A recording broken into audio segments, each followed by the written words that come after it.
What is going on, everyone? Welcome back to Mets Weekly as we are live this very moment on YouTube and on X for watch-along coverage of Mets versus Cubs, Game 80 of 162, the third game of this four-game set against the Cubs at Citi Field, and the second game of a doubleheader.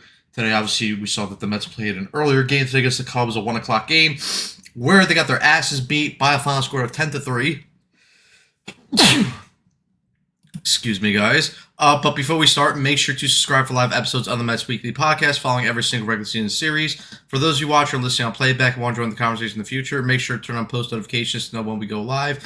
Make sure to follow Mets Weekly on X and TikTok. Follow us individually. The links are all down below in the description as always.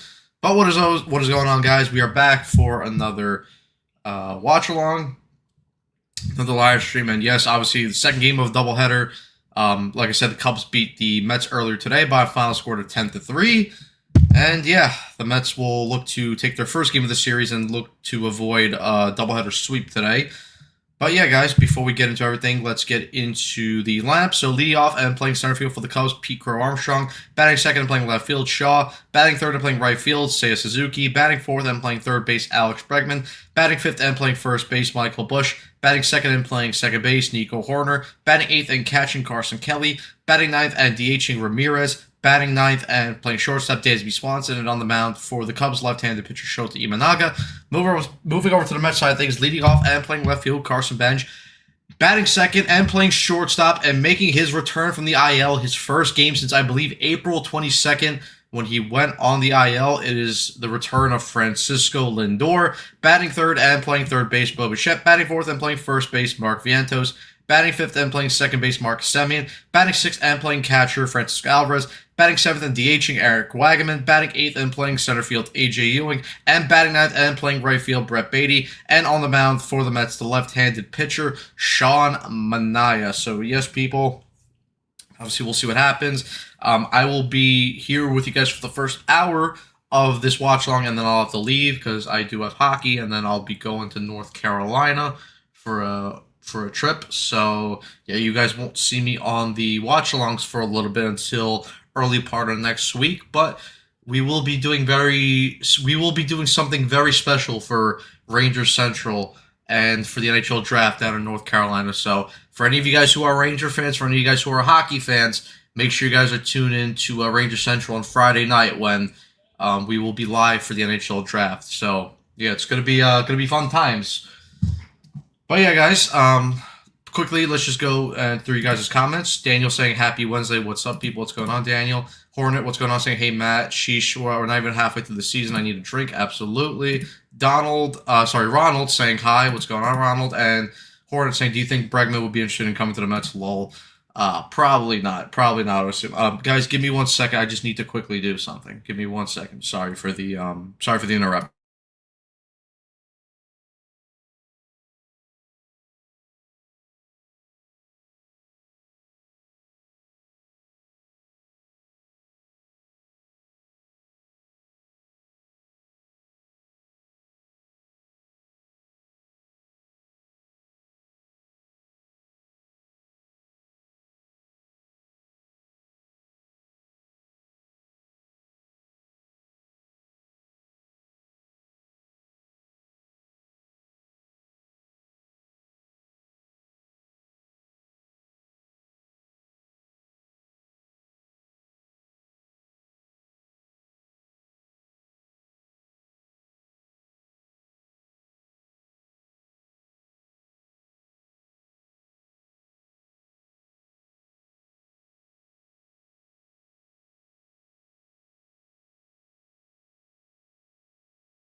All right, guys, we're back, and actually just in time for the game as well to start. So sorry for that little delay. I just had to take care of something quickly.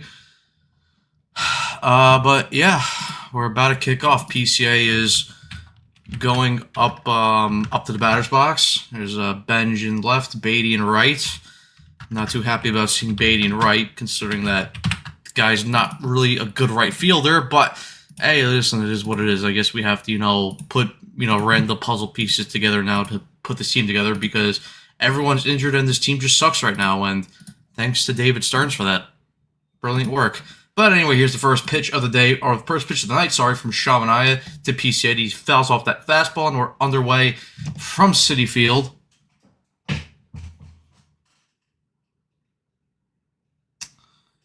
The 0-1 pitch from Manaea misses upstairs with that sweeper for ball one. Horn saying, "I'll donate $100 if you rush the stage when Jory announces Vera." Well, we're not going to be at the draft because the draft is in the draft's in Buffalo and will be in North Carolina. But I might rush the TV and might punch the TV when Jory does make the pick of Veerhoff. So you'll get that, I guess, as a compromise, I'd say, or as a consolation prize. But yeah, I'm not expecting much from the draft. The 1-2 pitch from PCA misses outside with that sweeper, so a 2-2 count. PCA batting .287 this year. MJ saying, "How's it going, Matt? What's going on, MJ? I'm very well. How are you?" Matt Shaw on deck for the Cubs. The 2-2 pitch swung on and missed for strike three. PCA goes down on the sweeper, and just like that, one out here for the Mets. Sadly, can't watch the draft going to a concert, so I'm gonna just see the picks on my phone. I mean, listen, I don't really think you're missing much, unless there's like a huge trade at the draft, which I mean could happen.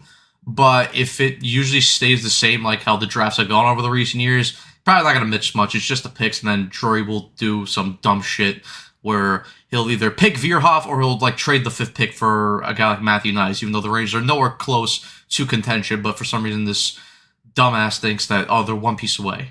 The 1-0 pitch from Manaea to Shaw swings and misses at that high fastball. Count now 1-1. But yeah, I mean, listen, a guy like Jason Robertson could get dealt to somewhere like the Sharks or the Devils. Connor Hellebuck, his name has come up again in trade talks with the Panthers. Obviously, we saw rumors that Trocheck could be on the move possibly in the next few days.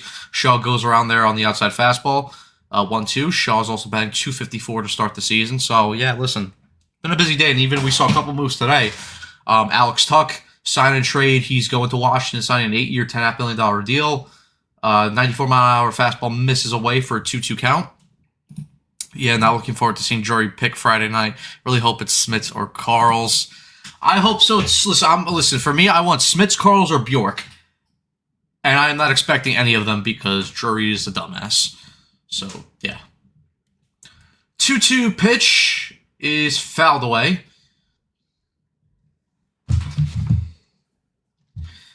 Stu Shoewater is the home plate umpire. Jordan Baker, the crew chief at first base. John Bacon at third, and Junior Valentine is the second base umpire. The 2-2 pitch is popped up, and it will go foul. Bjork is going number 4 to Buffalo. Yeah, I think Bjork will go to Buffalo at 4. I'm just, hoping, unless, they maybe trade the pick for something else, which we've kind of heard rumors that maybe Buffalo could trade that pick for maybe a star player or something. But yeah, I would expect Bjork to go forth to Buffalo. But if he doesn't, I want the Rangers to draft him at 5. Do I think they will do that? No, because Drury wants tall idiots who can't skate, and all they do is hit and have no offensive skill whatsoever. Because that's the Chris Drury way. He wants us to be grittier and nastier, not skillful or faster, which is something that modern day NHL teams typically shoot for. And we see, Stanley Cup champions, that's how they build their teams. The 3-2 pitch is fouled off by Shaw, so he's making an eye work here. But, yeah, I could see Bjork going to Buffalo, like I said. But, we will see. We will see. The 3-2 pitch misses upstairs for ball 4, and Shaw draws a 1-out walk here on the top of the first. And now Seiya Suzuki will come up.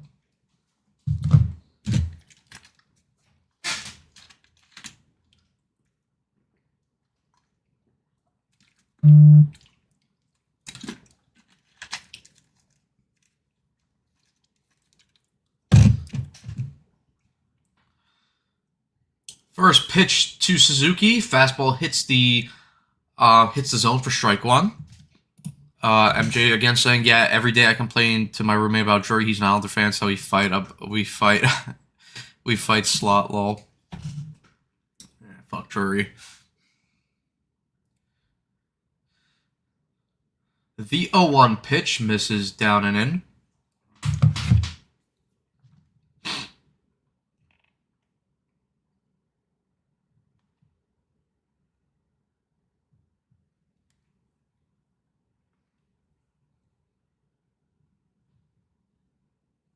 One, sweeper misses down and away for ball two.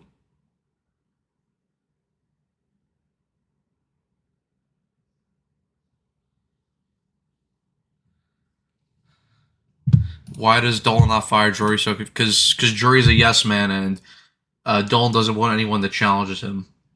That's the reason why. 2-1 pitch is fouled back. Count now 2-2 on Seiya. It's the reason why. It's the reason why they fired. That's the reason why he fired Gordon and JD. It's not because lack of results. Because I don't want to hear anything that the reason that Gordon and JD were fired was because they missed the playoffs in 2021. No, it wasn't. The reason why they got fired is because when the whole Tom Wilson incident happened, 2-2 pitch misses and Alvarez with the throw down, and Shaw beats the throw and steals second base successfully. 3-2 count also on Suzuki. When the whole Tom Wilson incident happened, and James Dolan went after the NHL, what's it called?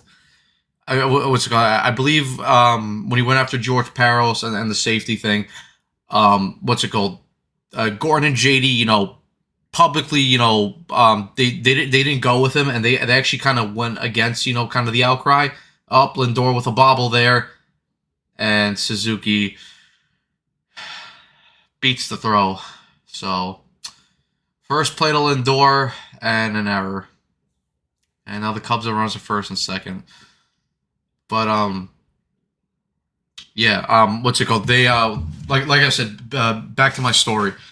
when the whole thing happened, Gordon and JD, what's it called? They distanced themselves from Dolan, and Dolan didn't like that, and he didn't like them going against him, so he got rid of him. Simple as that. And he appointed Drury, who's a yes man and who has no balls, and he sucks Drury. He sucks Dolan's dick basically. Like that's what Dolan wants. He wants a yes man. I don't know why, all of a sudden for the Knicks it's different, and then you could have a guy like Leon Rose who's allowed to do his own thing and who's a smart guy, and then instead this dumbass hires Chris Drury, who is in his own right is a dumbass, but apparently he's changing the culture and he loves to win. Well, with the product I'm looking at right now doesn't tell me that I love to win. It tells me that I love to suck ass. Bregman hits that ball out to left field. That ball will carry, but it will die just at the warning track as Benj makes the catch for the second out of the inning. So let me also update the scoreboard for you guys, because there's an error there on Lindor. So yeah, I don't exactly get it per se, but it is what it is. Whatever. Berard wants to get traded. Apparently, I don't blame Berard for wanting to get traded. Because even though Berard had a rough season last year and he didn't show much, I still think there's a good player in there. And I still think if he goes to a smarter organization, like Tampa per se, Florida, or someone that likes those type of players, I think they'll get the best out of him. Like listen, I'm not saying Berard's going to be anything special, but I think he could be a solid third, fourth line player. And you need those type of guys. So I think, Berard does play the right way. Exactly, we hired Rose. He's incredible. Why can't we hire a good hockey GM? So frustrating, because I don't know the reason why. I really don't, but it's stupid. Like, freaking, we're the second most valuable franchise in the NHL and behind the Leafs, and we have like a grand total of like 5 to 7 pro scouts and 1 analytics guy in the front office. I mean, that's an embarrassment. 2-1 pitch. Bush fouls that pitch back. I want Trocheck and Schneider traded out to Sells Mark. Yeah, Trocheck. Yeah, well, Trocheck is definitely gonna go. Schneider should go, but for some reason, Drury fucking loves him like he's his own son. So I don't expect Char to get traded. Probably what's going to happen is he'll get extended, and then I'll freaking want to put my head through a wall. Joe, what's going on saying Lindor should DH. Pantries is going on saying, haha, Lindor, error as soon as he gets back, of course. That's just how it works. Tony's saying, what's up, everyone? What's going on, Tony? Okay, Lindor got it out of the way. 2-2 pitch from Manaea, and Bush fouls that fastball away.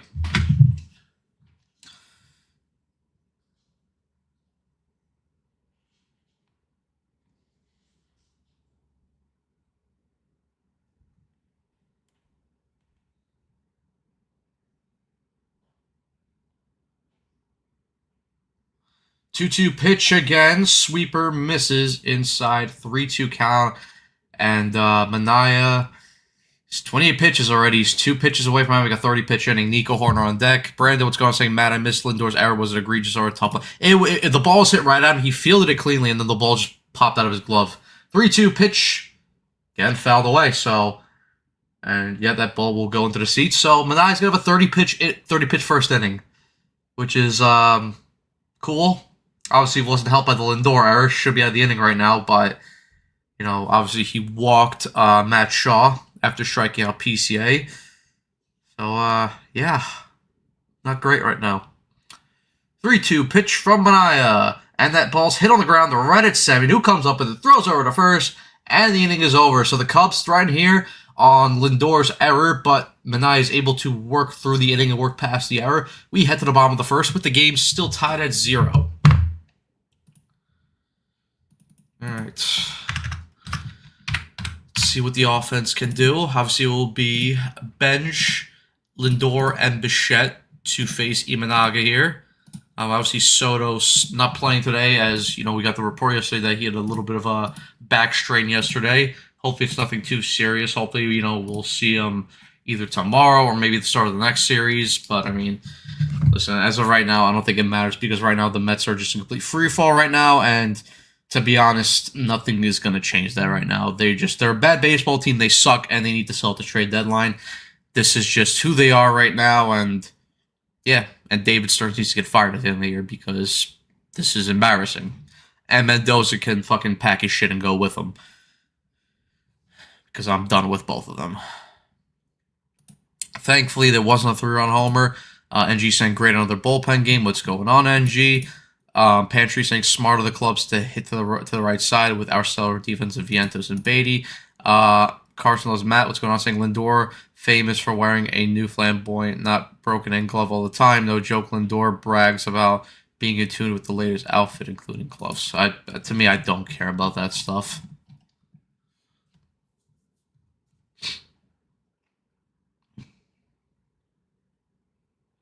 And of course, the next series for the Mets is against the Phillies on Friday, Saturday, Sunday. Because Friday, Saturday, Sunday, and Thursday they play tomorrow they play the final game of this 4-game set against the Cubs.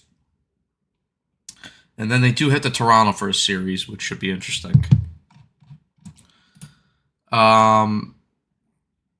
It's starting to be unfunny even watching Benji and Ewing. I love them, but seriously, they're the only ones trying to win and playing hard. First pitch from Imanaga to Bench, misses outside for ball 1. Apparently, Buffalo's negotiating a deal with the Rangers involving I heard that Buffalo is involved in the Trocheck sweepstakes. So, we'll see what happens with that. Obviously, they did, not essentially they cleared money because Tuck was going to free agency anyway. Fly ball hit the left field and caught by Matt Shaw, 1 out. But yeah, so it's not like they're saving money on Tuck per se, but they're not allocating, money to Tuck. So essentially, they can take on, Trocheck cap at $5.6 million. And also, you would see Trocheck reunited with Sam Carrick with the Rangers, of course, traded to Buffalo last year at the trade deadline. And here's Lindor for his first at-bat back off the IL. And of course, the fans giving an ovation. And of course, coming up to my girl as well. First pitch to Lindor is popped up, and that ball will go into right field and caught by Suzuki. So 3 pitches and 2 outs. Fantastic start. Pantry saying, Philly series, who's ready for Pierce versus Wheeler version 2? Not me. Carson loves Met saying Lindor actually said new gloves are part of his style. Also complains Soto's not into fashion. Yeah, that's all bullshit. I don't believe that. Arma was going to say hello, all I'm here, so let the puck talk begin, except for Rangers talk, because fuck them like this Mets team. Well, I can agree, fuck the Rangers. Fuck Chris Drury. Alright, now here's Ball with 2 outs. First pitch fastball. Looked like it missed up. Looked like it missed out of the strike zone up, but the umpire calls a strike and no challenge from Bichette, so it's an 0-1 count. Bichette has his average right now up to 251. The 0-1 pitch misses away for ball 1.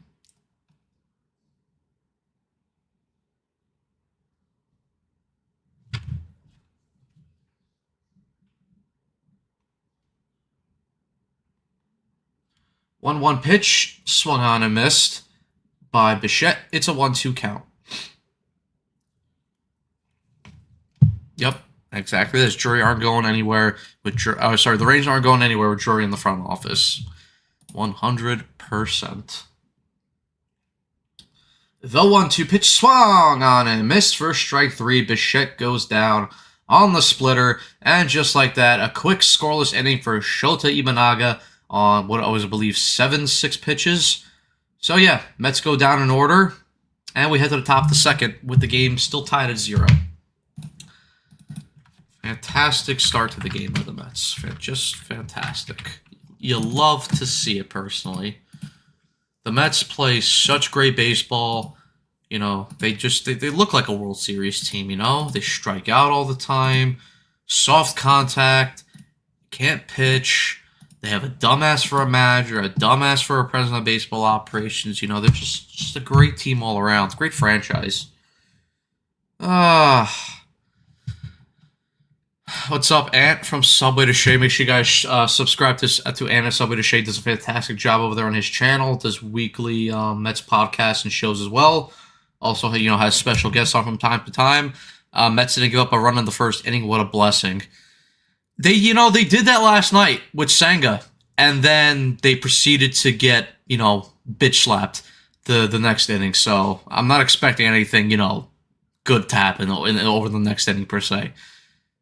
So yeah, listen. I'm at a point where it's like if they win, cool. If they lose, it's expected. It's like I'm not expecting anything.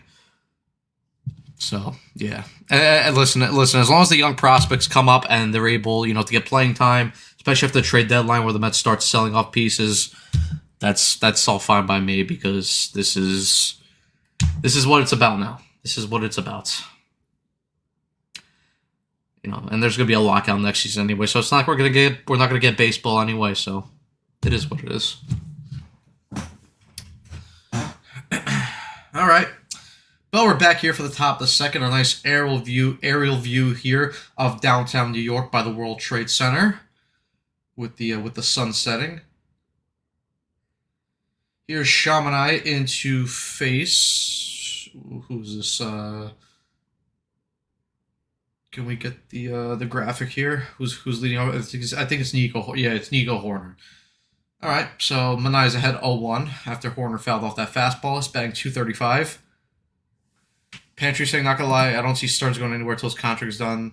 The 0-1 pitch. Sweeper is hit into left field. That's going to get down for a base hit. Benj will go get that. Hoerner will around first base. He'll head to second. A strong throw by Benj, but it's offline. And Hoerner gets into second base safely with a leadoff double. So that's the first hit of the night for the Cubs.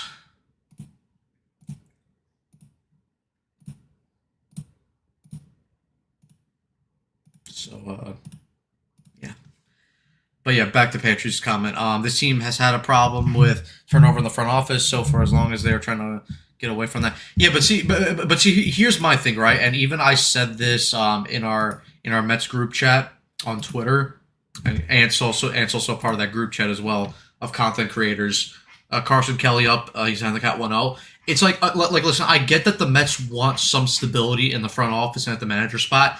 But it gets to a point where it gets so bad that and Kelly hits that ball into left field, gonna get down for a base hit, it's gonna roll into the corner. Benj will pick it up. Hoerner rounds third, he'll come in to score. Carson Kelly with an RBI double, and the Cubs strike here in the top of the second. It is 1-0. Great. But yeah, like I said, listen, it gets to a point where it's so bad that you have to make a move in the front office. You just have to. Like, listen, the first season, 2024, it was cool. It was fun. They went on a nice run, but, and then they start well in 2025, but you can't end the season like that where you collapse down the stretch like that. And then you can't go into the season and just, potentially with this team, potentially finishing anywhere between 15 to 20 games under 500. I'm sorry, when it reaches that point, you have to make a move and change something. I'm sorry, Stearns does not deserve to come back next year. He just doesn't. He just does not. I've given him multiple chances. I've given him the benefit of the doubt multiple times. But you know what? You've had a 3-year sample size, and one, it correlated with a miracle playoff run.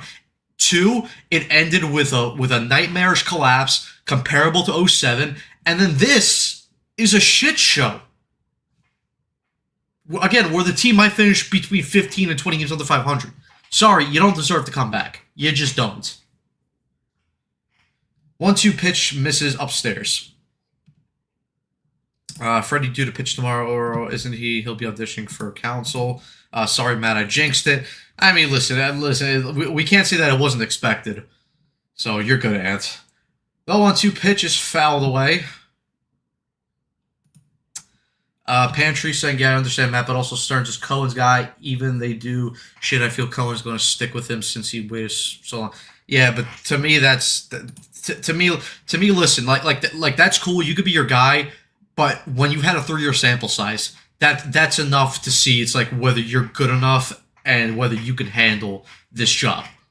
Clearly, after 3 years, he's shown that he can't. Game over. Good night. Absolutely. That's the ball game. Absolutely. 3 years with Stearns, but this is year one of actually trying to build with the team, and I think Cohen knows that, and he will.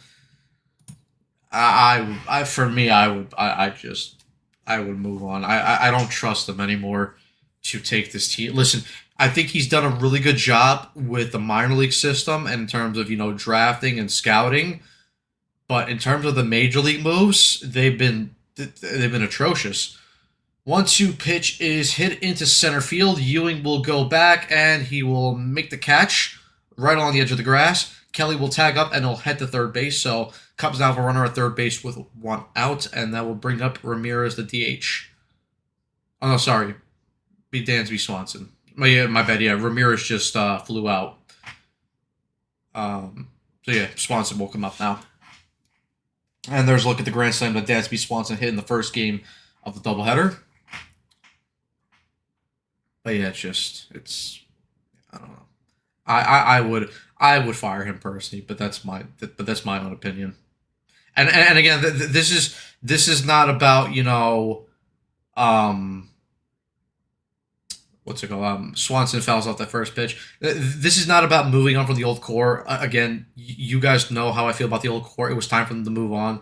This is not me being angry about the fact that Stearns chose to get rid of guys like Nimmo, Pete, McNeil, and the fact that Diaz left. That has nothing to do with it. It's just the fact that the guys that he brought in to replace those players have not been good enough. Either one, they haven't performed, two, they've been streaky, or three, they've been flat out injured. And then he decides to keep around this dumbass Carlos Mendoza. So, to me, I can't. Sorry, trying to play devil's advocate. Personally, don't care either way if he gets fired or not. Listen, I don't have a problem with you playing devil's advocate because it's always good to look at things from both sides. To me, again, 3 years for me is enough of a sample size to say whether you're good enough for a job or not. That's for me personally. Listen. There's a chance that Stearns might stay and he'll turn it around and the Mets are contenders next year. But I can't go into next year, having high confidence in him after this season. I just can't. Swanson strikes out on the high fastball, and there's 2 away here. Armand saying, I would say walk Swanson to set up the double play, but Benign most likely gives up a 3-run shot. Well, he just struck out Swanson, so there's that. And PCA will come up for a second AB after he struck on the first inning.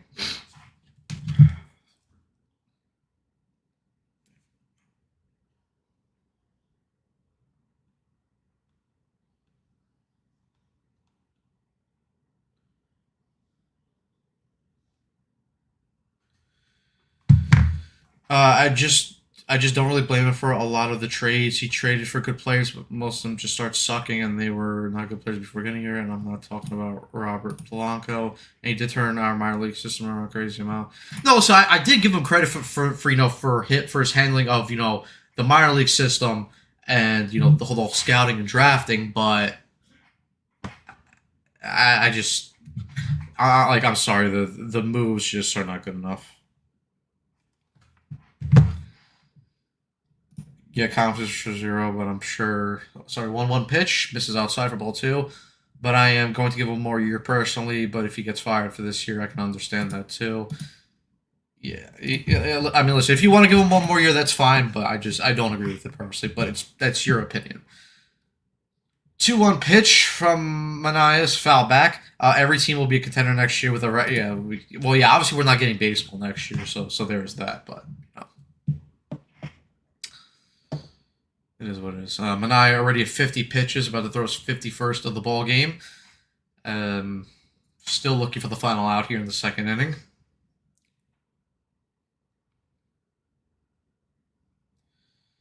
Manaea into his windup with the 2-2 pitch. Misses outside for ball 3. I don't trust Stearns. He lost me with Mullins. Total panic. I don't think the Mullins one was a panic per se. It's just they wanted Robert at the trade deadline.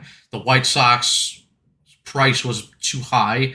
PCA goes down swinging. The third base umpire says he went around on that pitch. Manaea's out of the inning, but the Cubs take a 1-0 lead here on a Carson Kelly RBI double. We head to the bottom of the second. It's 1-0 Chicago. Like I said, I don't think the Mullins one was a panic per se. It's just they needed a center fielder, and Mullins was the best one on the market, and they traded for him, and he sucked. It is what it is. But, yeah.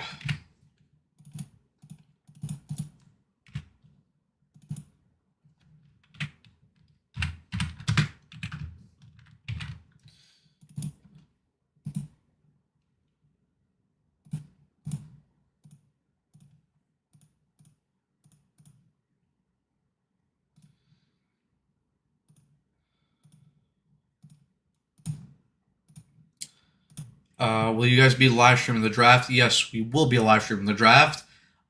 That's all I'll say. Yes, we will be live streaming, but there are some other details that we do want to keep a surprise. So, yeah. But yes, we will be live streaming the draft. Stone saying, "Yo, what's going on, Stone? Game 80, how you doing? What's up, Bird Toast?" Bert, I'm personally, I'm fine. I'm fine. Mentally, I'm in a good spot. Pretty much everything around my life is great right now.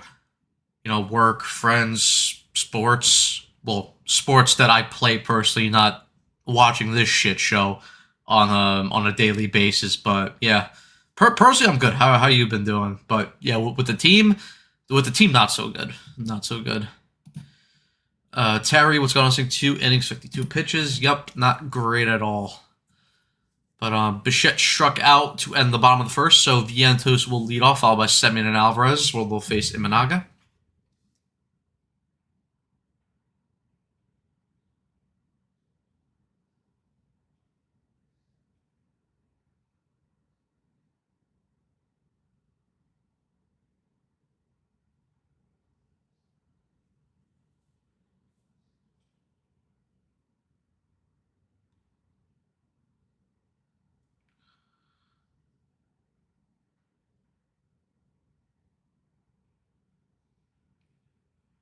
Vientos Vientos down the count here, 0-1.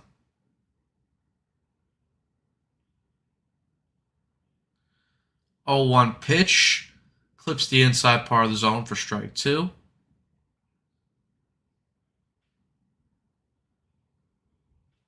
Yeah, everything's great in my life besides Drury.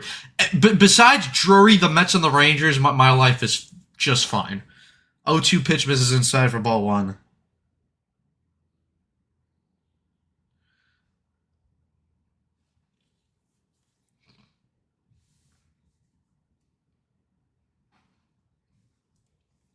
The 1-2 pitch misses down and away for ball 2.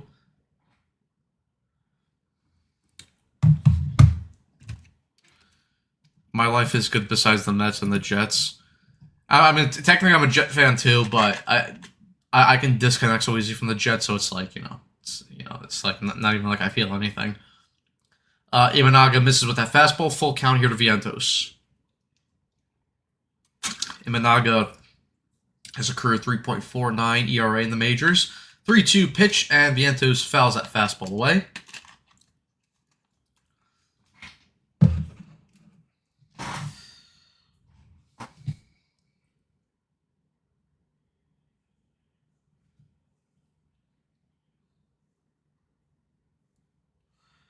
Three-two pitch is popped up. That ball will go into right field. Suzuki after it, and he'll make the catch right along the right field wall. And that's the first out here in the bottom of the second. Nice play there by Suzuki.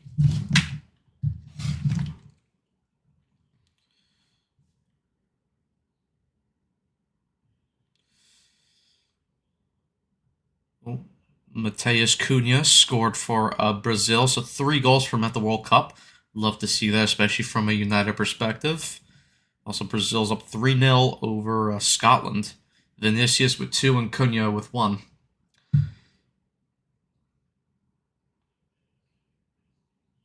Here's Semien now as that first pitch misses for ball 1. Semien is batting .213 this year with a .614 OPS. The 1-0 pitch misses up and away. And there is the confirmation here, as Alex Tuch is officially a member of the Washington Capitals. So we got the final trade. Oh, David Kampf also goes to Buffalo's former Toronto Maple Leaf. And so, yeah, the full trade is Tuch to Washington plus the extension for David Kampf and a third-round pick in 2027 to the Sabres. So there we go. That's official.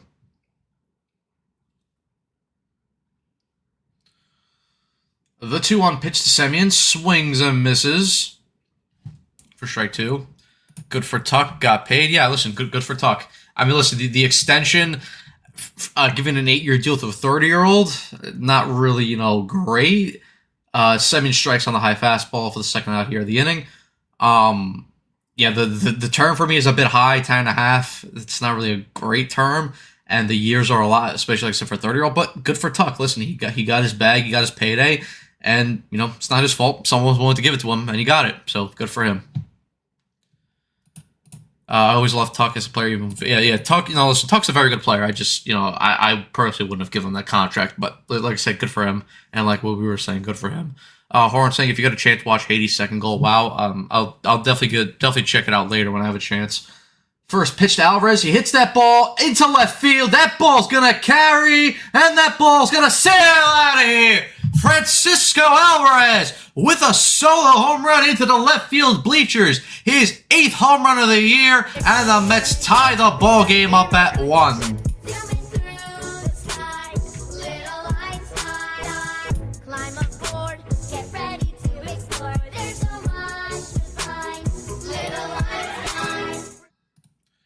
Alvarez showing off the power there as he goes deep for his 8th home run of the year. And we have a tied ball game here in the bottom of the second.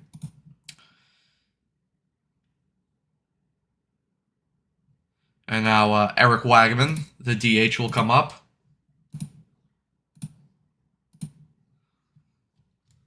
First pitch to Wagman, clips the outside corner for strike 1. And there's a replay there, the Alvarez homer. Turned on an up and in fastball.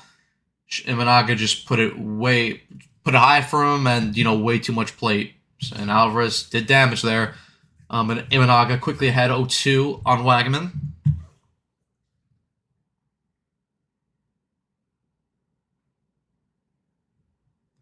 Second homer of the day second homer of the day also. And Wagman breaks his bat, and that ball's gonna loop through the middle, and he's gonna beat it out for a base hit. So Eric Wagman there with a little bit of a weird broken bat hit there.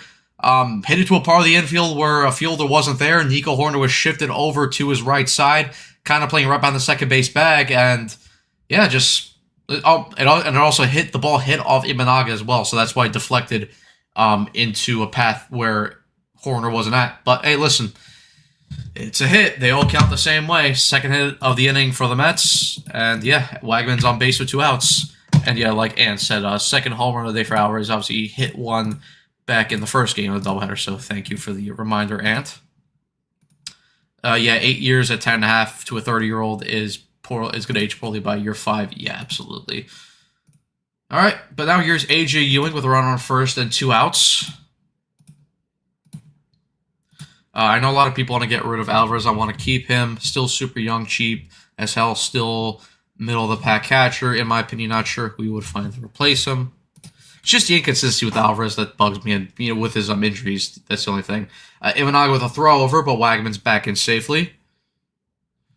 Do we know if there's any clause in the Tuck deal? That I am not too sure. I could try and check to see if there's any trade protection. There probably is trade protection because it's the NHL and everyone gets trade protection, but I'll try to see.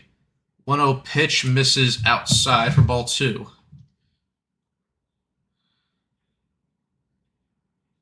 Let me see if Puckpedia has the contract. Ewing this year banked .252 with a .690 OPS.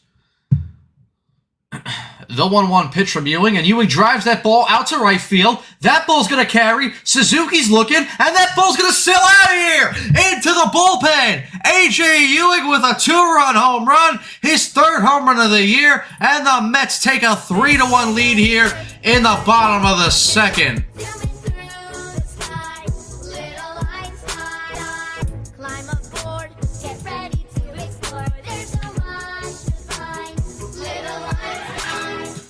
Three straight 2-out hits for the Mets, and just like that, they jump all over Imanaga and the Cubs, and they lead this ball game 3-1. Good piece of hitting there by A.J. Ewing. Imanaga's pitching. I pulled one of his garbage pail kids card last year and got 600% for it. Didn't even really know who he was or how he was. Home run, nice. Trade protection, such a joke now in the NHL. Yup. Hey Matt, big fan. What's going on, Fabs? Everyone smash a like button and give some love for Fabs in the chat. Fabs is awesome. He's one of the best deck hockey players in Long Island. Captain for the Kraken team. Big fan. We love Fabs here. Also, make sure to give him a high five because Fabs deserves all the high fives.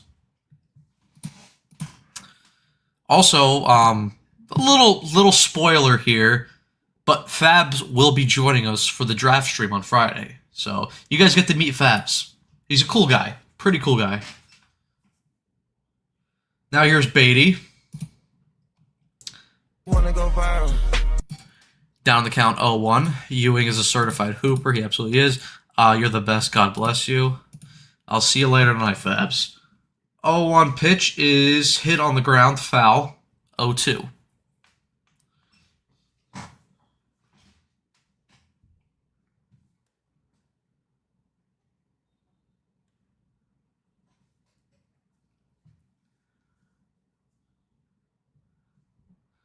0-2 pitch to Beatty, swung on it, missed first, strike 3, and the inning is over.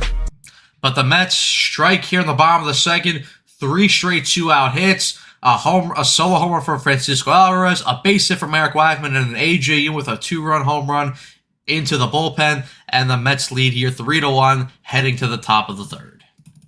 Good offensive inning there good offensive inning there for the Mets.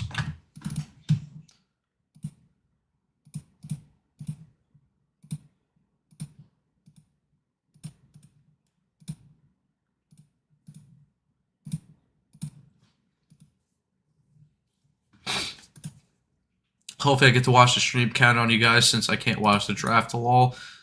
Just kidding. I've been watching you guys since 2021. Great Ranger and Mets channel. Thank you, MJ. Appreciate that.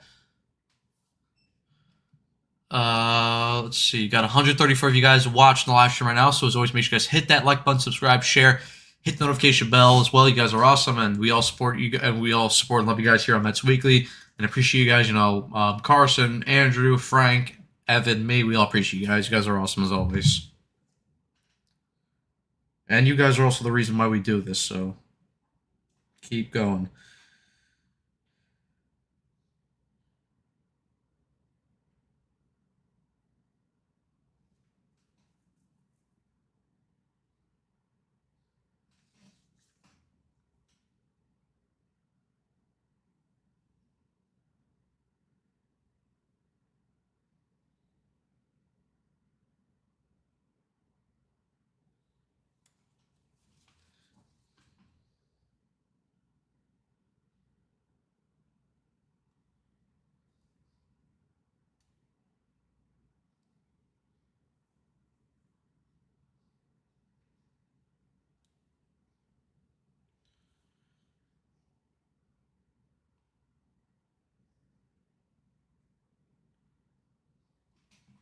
All right, but here we are for the top of the third. As Shamanai is back out there as he faces Matt Shaw, who walked in his first at bat back in the first inning.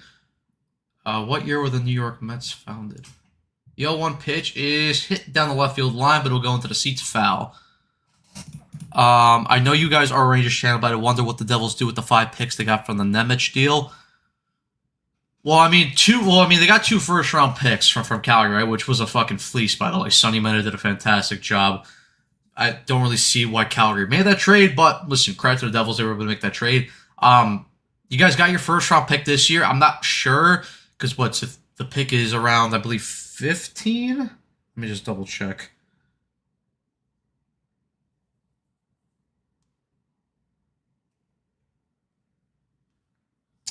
The Devils have the 12th pick, actually, so I wonder if you guys are going to use that pick or whether you're going to trade anyone. Because I know you guys have been connected to Jason Robertson, who's right now is an RFA right now. Obviously, he was with the Stars, so and obviously they can't agree on a contract extension. So for me, you guys are one of the favorites to land a guy like Jason Robertson. Which, if you guys do, I mean, that's a fantastic addition to your offense. And for a guy to pair with Vientos makes a really nice play there along the wall, 1 out.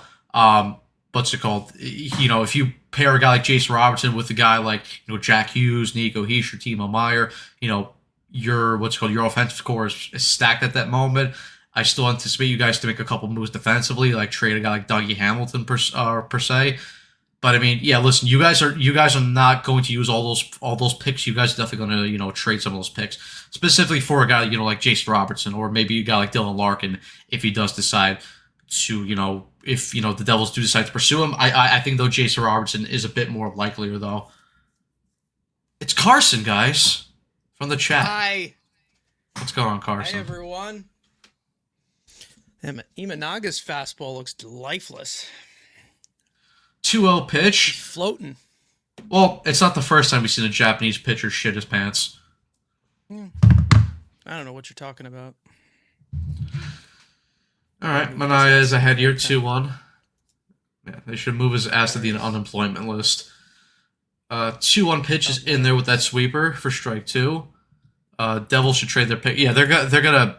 I think it's for them. For Robertson, it's between the Devils and San Jose. I think they'll get them.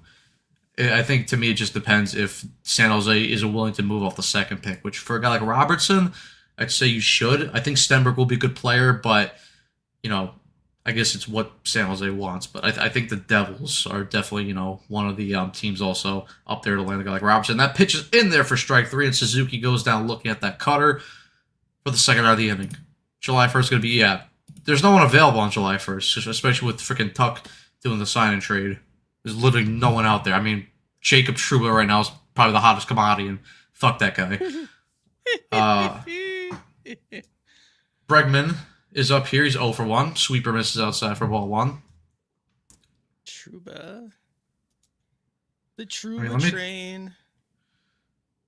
Let me just look at the names right now. The 1-0 pitch misses upstairs. That fastball.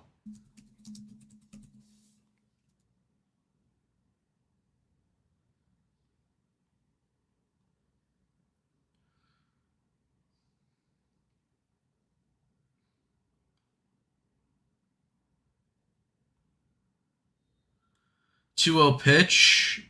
Bregman holds a swing, 3-0. But Borowski is a free agent, obviously. Liney is a free agent. Trouba, John Carlson, Kevin Hayes, Kopitar's retiring. Andres Lee is a free agent. Bjorkstrand, Evander Kane, Mikheyev, Tarasenko, Bregman walks. Yeah, there's Kuzmenko. Zuccarello's a free agent. Zook. Gudis, Arvidsson, Perron, Jensen, John Klingberg. Ovi's a free agent, but if he does go back to the Capitals, he's gonna wait. But he's not signing anywhere else besides Washington if he decides to come back to the NHL. Which they're giving us some help with Cairo and Tuck, so I wouldn't be surprised if he does come back. Manaya's ahead here on Bush 0-1.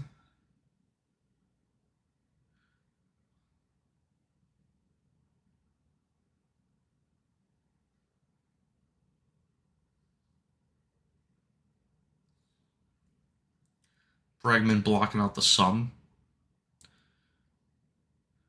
Bring Trouba. No, unfortunately, though, another terrorist currently has his number, so, JT Miller, that fucking cocksucker. Yeah!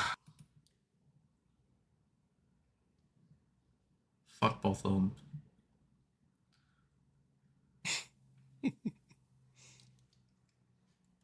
One-two pitch is hit on the ground. Aaron Vientos takes the ball to the bag himself, and the inning is over. So Manai with a fairly easy inning besides the walk to Bregman. We head to the bottom of the third. Mets still lead at 3-1.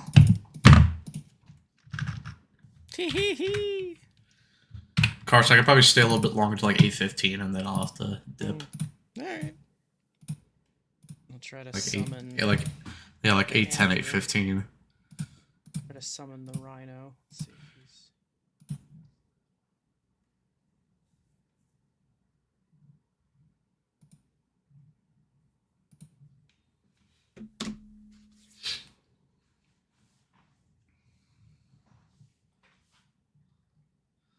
Hate everyone on the team besides Perot, Cooley, and Shesty.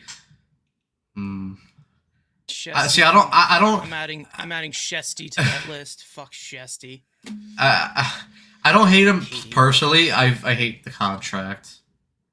Nah, I hate Igor. He's a whiny bitch. He's unlikable.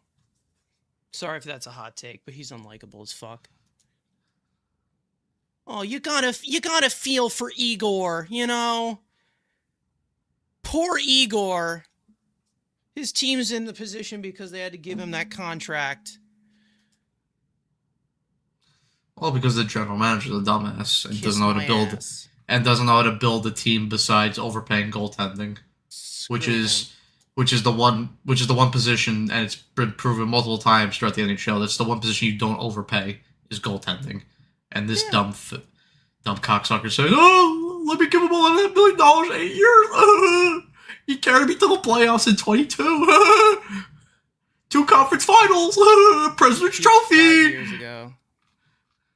He peaked 5 years ago.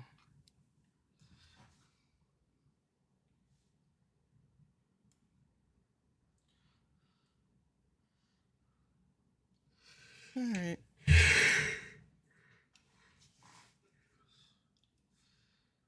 All right, here's Carson Bench to lead off the bottom of the third. Curveball misses outside for ball 1. Bench flew out in his first AB.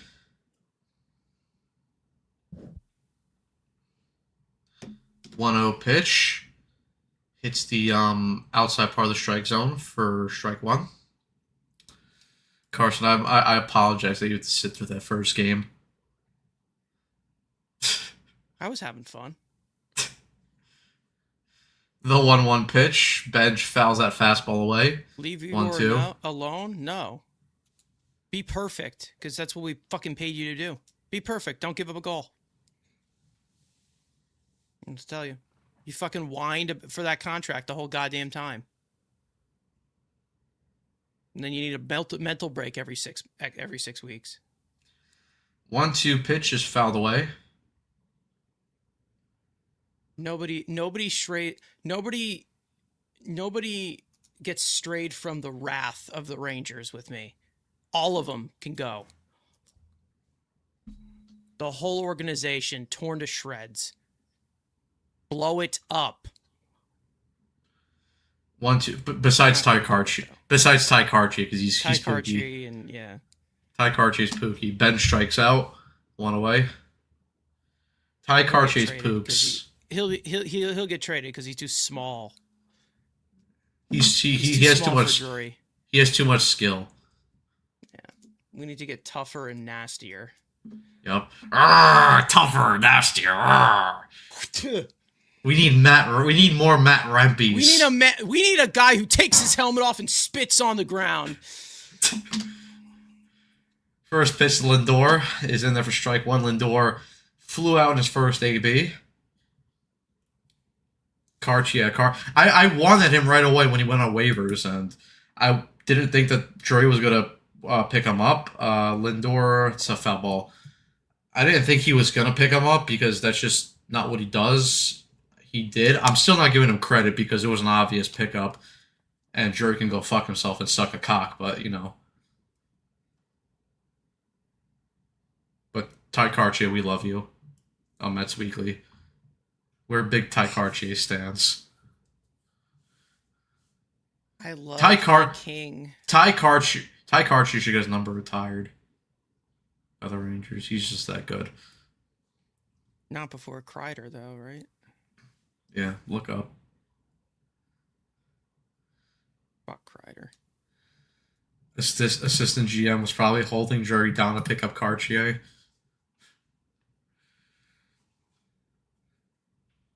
His assistant GMs do nothing. They don't even realize they have a job.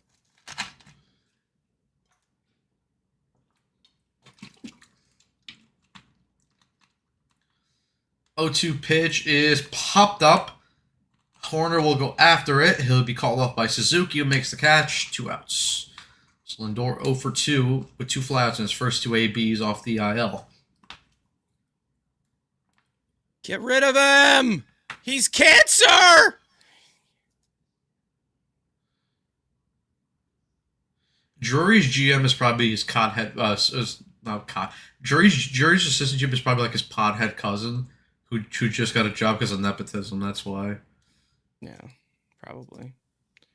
He's like, yo, man, look at this hockey player. Oh, shit. Yo! Oh my god, man. Arthur Kellyov, this dude's gnarly. Yo, man, this guy Carson Soucy, yeah. I mean, he can't skate, but he's cool, he's big, man. He's big. He looked even bigger, man. He looked even bigger than the...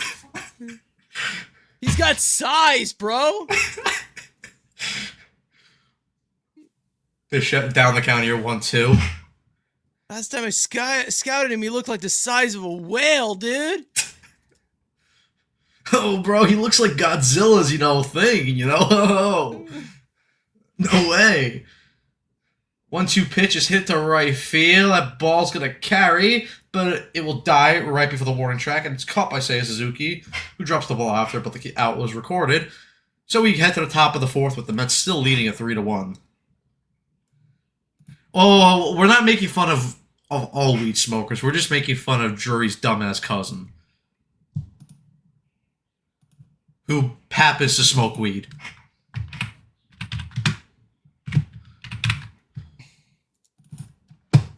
So we're not going after you, Tony. We love you, Tony. You're a goat in the Mets Weekly comments section.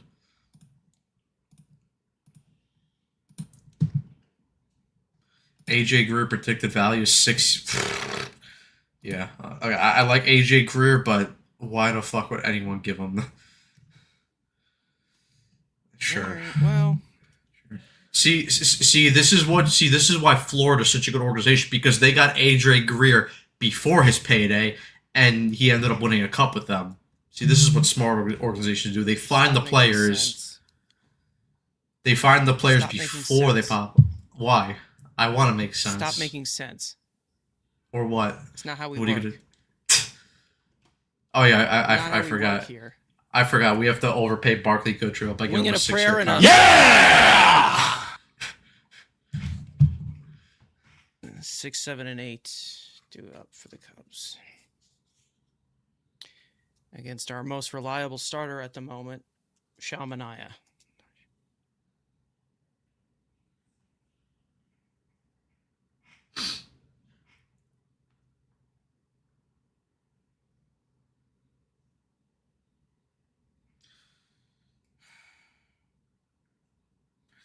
Actually, no, it's before the I'm probably just gonna head on now. Actually. Yeah. All right. Have fun. Anyway, yep. Anyway, guys, thank you guys for tuning into the first part of the watch along stream. Obviously, you'll have Carson for the rest of the game. Maybe Andrew if he just does remember show not up. to hit the. I am. I'm not gonna end it. Yeah. Still sorry about that, but yeah. Probably won't be on another watch along till Tuesday of next week. So, but we'll see. But we will be live on Friday for the draft on Ranger Central. So make sure to check that out because you guys will get a live reaction to when the Rangers sign, or not sign, when they inevitably draft Keaton Verhoff.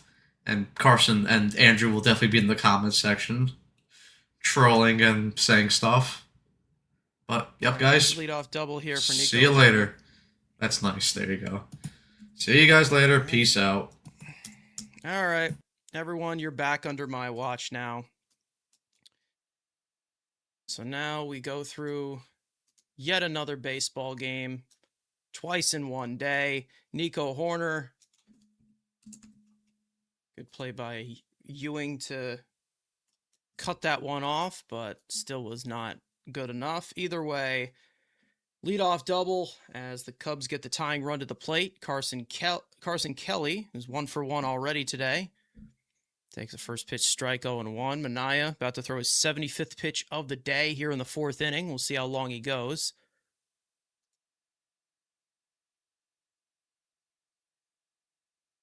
And that fastball is sliced foul, and it's quickly 0-2. There's Steve Gelbs. I'm sure he's giving us something very interesting to ponder.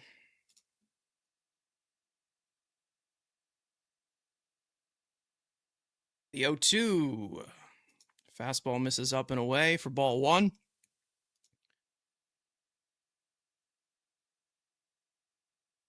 All right. The 1-2. Fastball carved foul into the first base seats.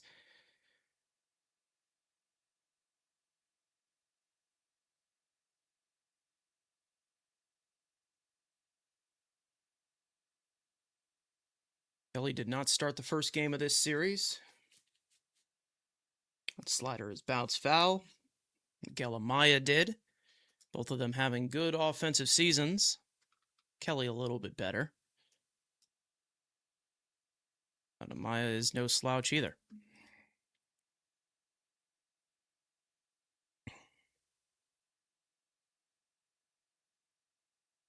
One, two.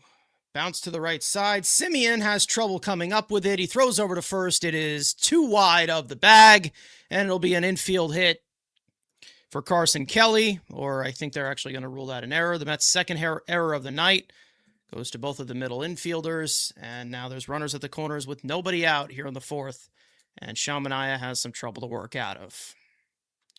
So Marcus Simeon, who defensively has continued to struggle after that's what the Mets brought him in for.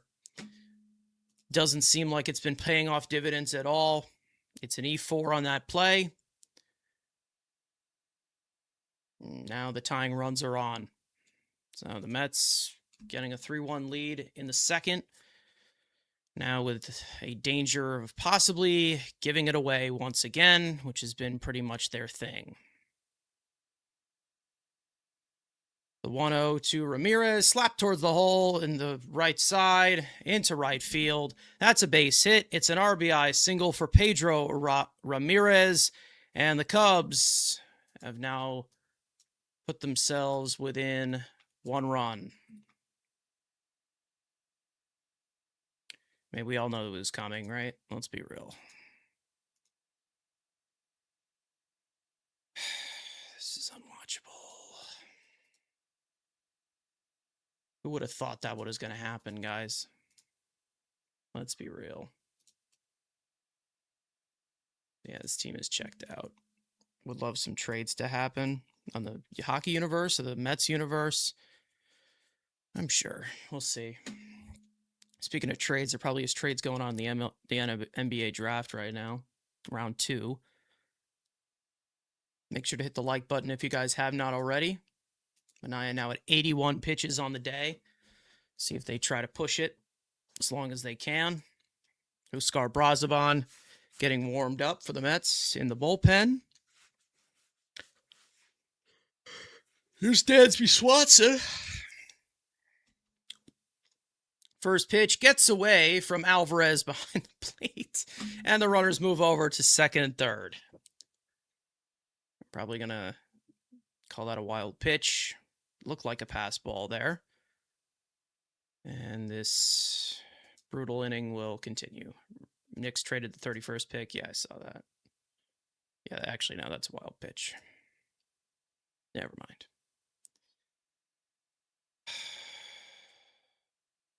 Fucking Christ,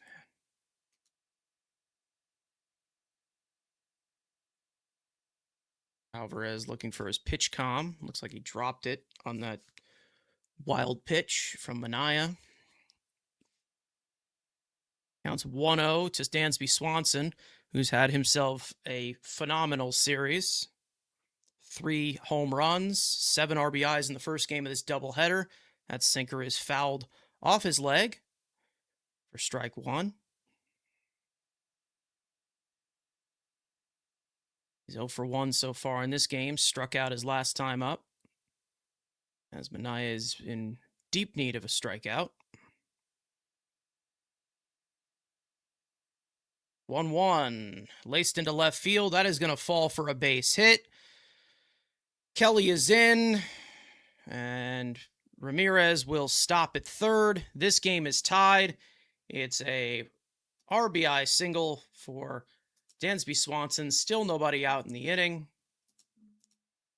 Now we're tied at 3. Doot. Who would have thought? 12 RBIs in this series for Dansby Swanson. 5th hit of the game. Worst hit in the lineup, beating the shit out of us. Here's PCA. He's 0 for 2 so far. He's struck out both times. First pitch cutter, swung on and missed. Up and in.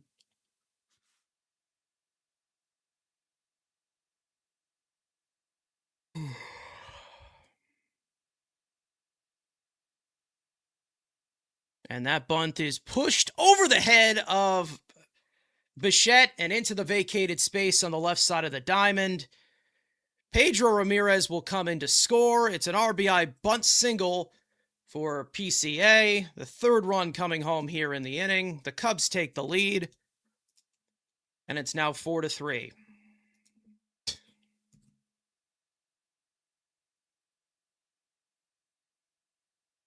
Popped up over Bichette's head. Lovely.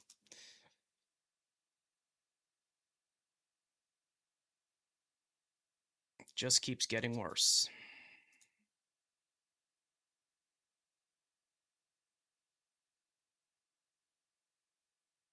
And it looks like that'll be it for Sean Manaea.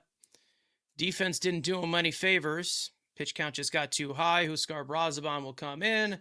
We'll play the song just to lighten the mood, as the Cubs now lead 4-3 in this game.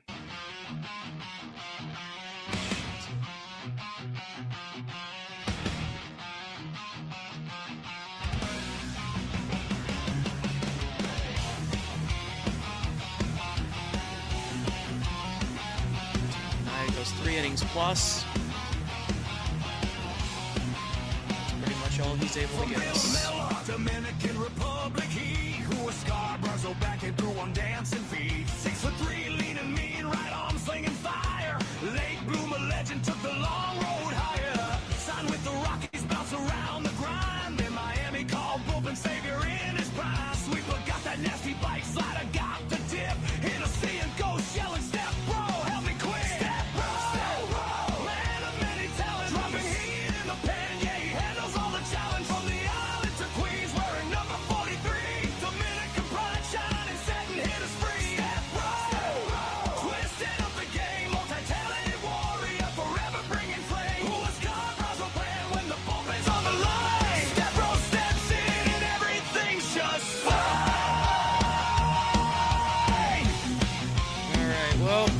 Brazaban has not pitched in a little bit, harboring an earned run average under 2 for the year. He's been great. Now has a mess to deal with. Runners at the corners and nobody out here in the 4th. Cubs already took the lead. 3 runs are home.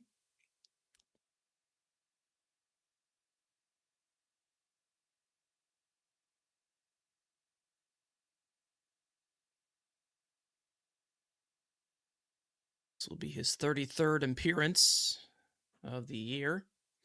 They have used Brazoban in pretty much every single situation. Mop-up duty, an opener, high leverage, you name it.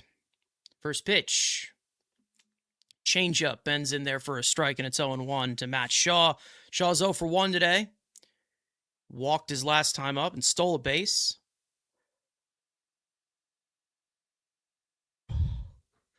The 0-1. Sinker is fouled back, and it's quickly 0-2.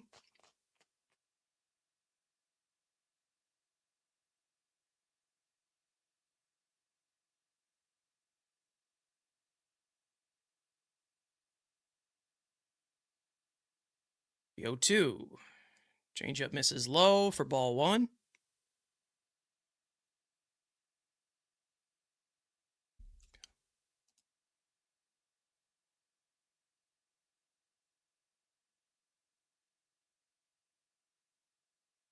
The 1-2 got him looking at the changeup for a strikeout for Brazoban. 1 out here in the inning.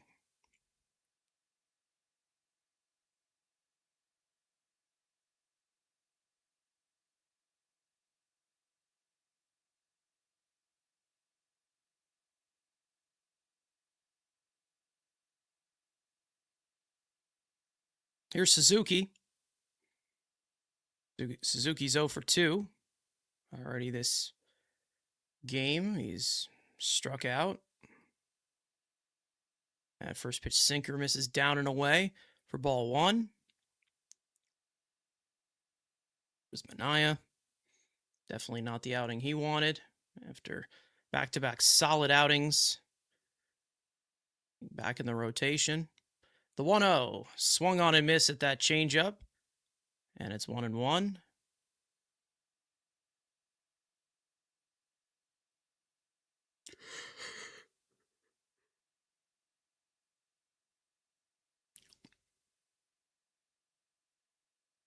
On 1 to Suzuki. Changeup misses away for ball 2. Suzuki is hitless in his career against Brazoban. 0 for 6.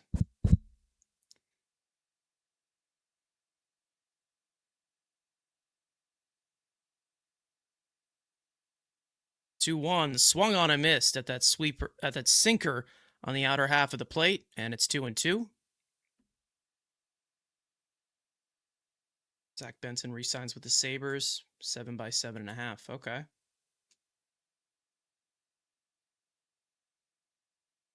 Suzuki,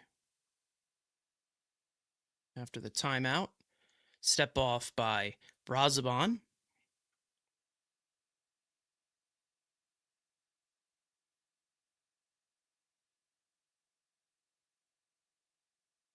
Brazoban at the belt once again. Called strike 3.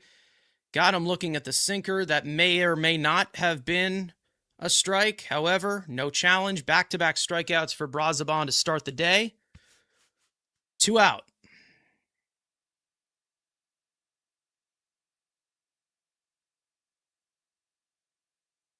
That'll bring up Alex Bregman. Bregman walked his last time up. He's 0 for 1. Swings and misses at that high and tight sinker, and it's 0-1. Bregman signed with the Cubs in the offseason, and it has not been a great start for him. 682 OPS on the year. The 0-1. Sinker misses outside for ball 1.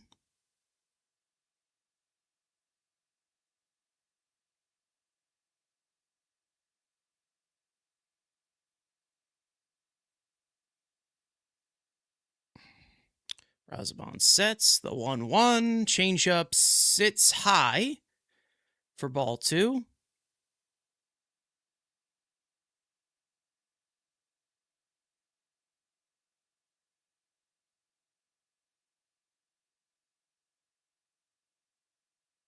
The 2-1. Sinker is popped up, and it will go into the seats foul. 2-2. Bregman does have a home run against Brazoban in his career.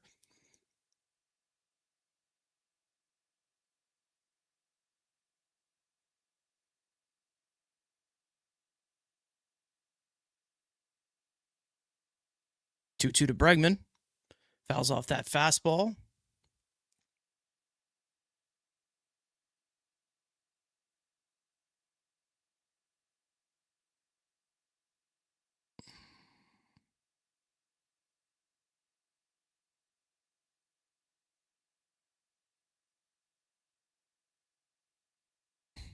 Two-two. Changeup misses outside. That drives the count full. Michael Busch on deck. Brazoban trying to limit the damage here after Minaya got into some trouble. 3 runs already home in this 4th inning. 3-2 once again to Bregman. That changeup is fouled off. Runners were going.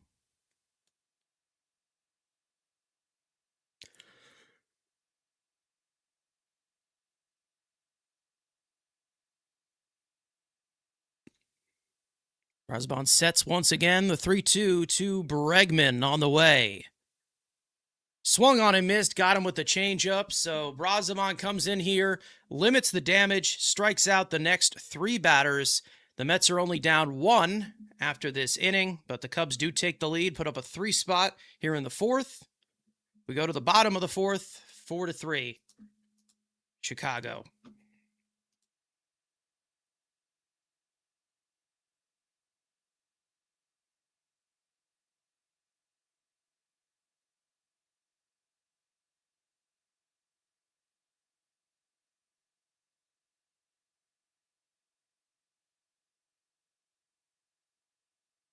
Bullpen has been solid. Yes, it has.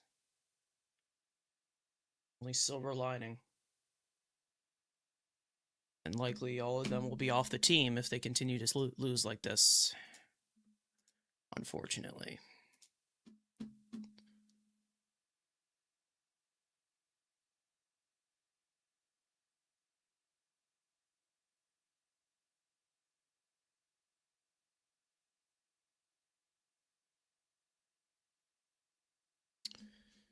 All right. Well,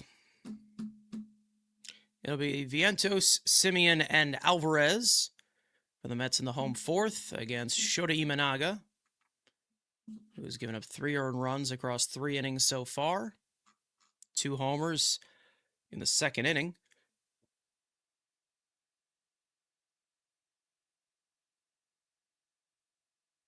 Oh, man.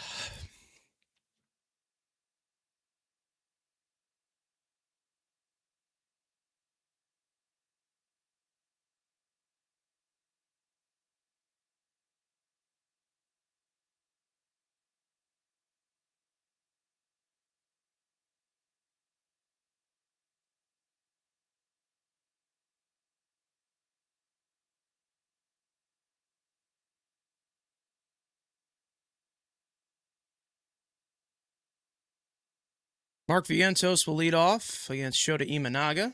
He takes one fastball high for ball 1. Vientos popped up his last time up. 0-1. Calls time there.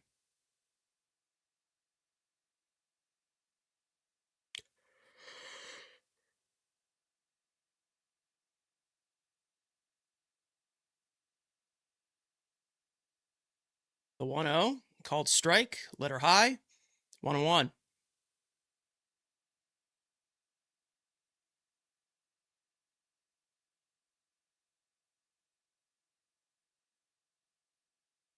The 1-1 to Vientos, driven high in the air, deep to left field.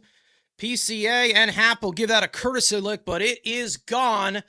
Mark Vientos ties the game as the Mets respond here in the home 4th. Mets 4th hit of the day. Mark Vientos' 10th home run of the year. And we've got ourselves a tie game. So, a hit there by Vientos, 416 feet, 108 off the bat.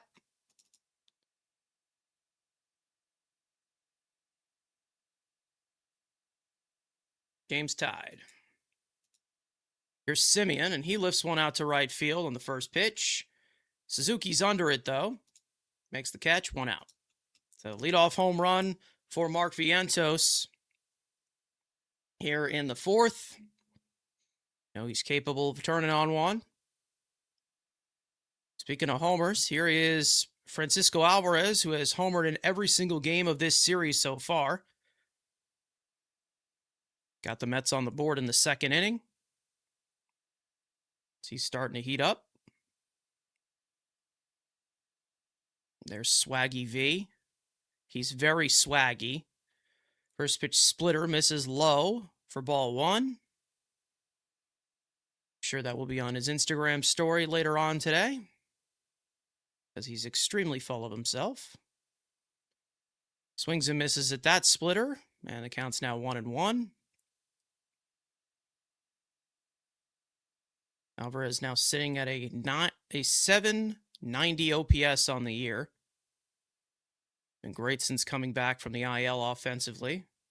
Splitter misses low for ball 2.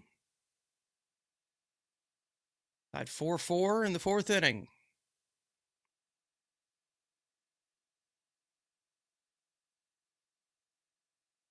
Two one, called strike. Sweeper on the inner half of the plate.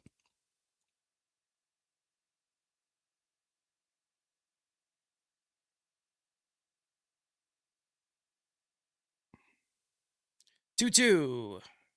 Broken bat, grounded towards the middle of the diamond. Nico Horner is up with it. Throws to first. In time, 2 out. Shattered bat. Sawed off in half there by Alvarez. Speaking of shattered bats, here's Eric Wagaman. Last time he was up, he had a broken bat single towards the vacated part of the diamond. He's 1 for 1. He also scored a run on the Ewing 2-run homer to give the Mets the lead. That since then has gone. That sweeper misses high for ball 1. Wagaman has been doing his job when he's been called upon. 1-0, nothing crazy. Fouls off that splitter. Can't say he's a fantastic player, but he's been okay, I guess. A lot better than some of the other guys they brought in.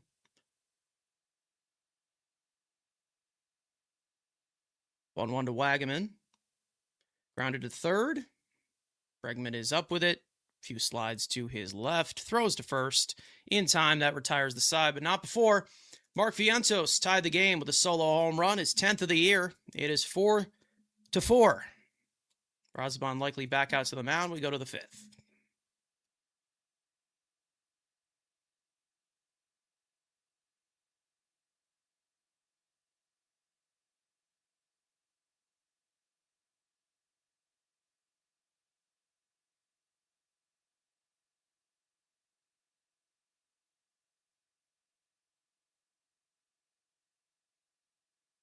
I know we all shit on Swaggy V, but I think he'll end up with 25 homers. I don't think so, but at the rate we're going, he'll probably end with like 18, maybe. I don't know. He shows up like once or twice. I don't know.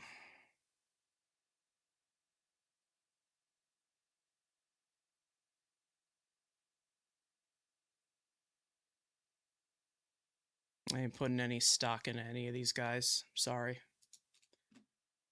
I'm all capped out on that.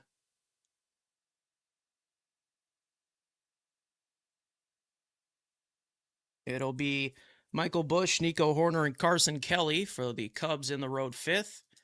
Mets tying the game. Knotted up at 4. Mets have struggled in close games. So, see if they're able to do something here.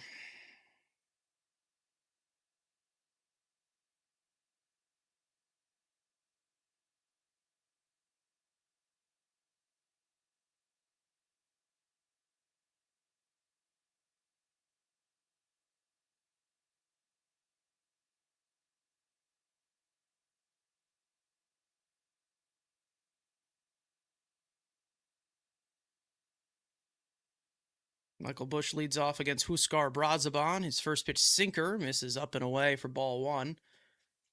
Brazaban came in last inning, struck out 3 batters to limit the damage. Swung on a miss at that sinker, and it's 1-1. Brazaban's been nothing but amazing for the Mets out of this bullpen this year. That sinker fouled off, 1-2.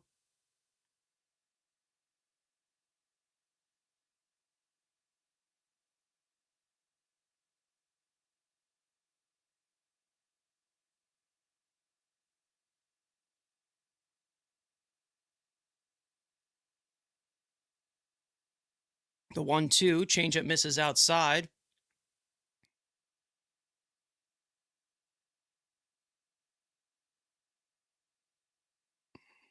The 2-2. That's going to get challenged by Alvarez, and he's going to get that one right. So it will be 4 batters, 4 strikeouts for Brazaban here. 1 out here in the 5th.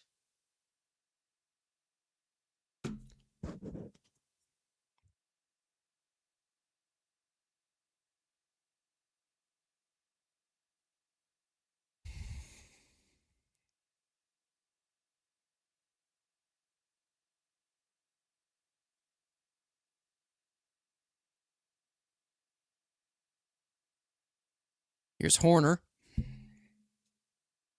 Horner is already 2 for 2. 2 doubles, 2 runs scored.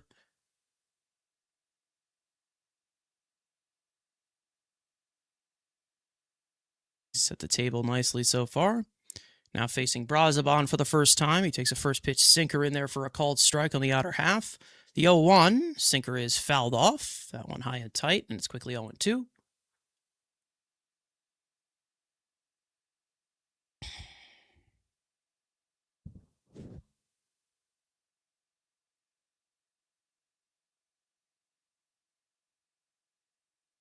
A changeup, just got a piece of it. Lofts it foul.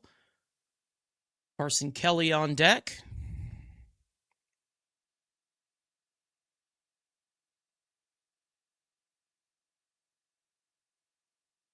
That changeup misses low for ball one.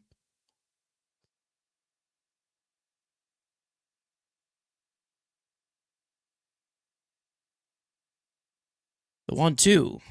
Bounced slowly to the right side. Semien up with it. Throws to first. 2 out.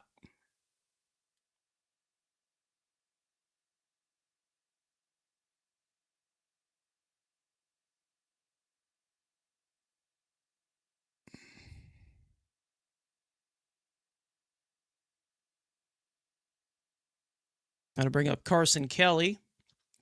RBI double his last time up. He's 1 for 2 on the day.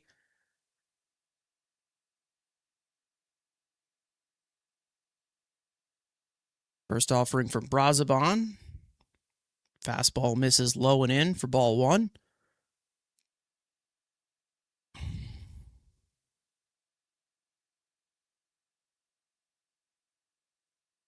The 1-0. Fastball misses outside for ball two.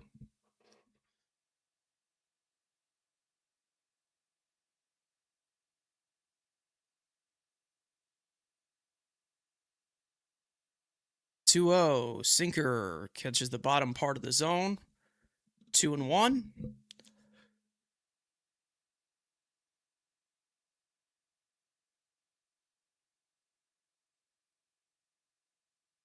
The 2-1 called strike at the bottom of the zone. That was not a strike, but no challenge from Carson Kelly. At the count's 2-2.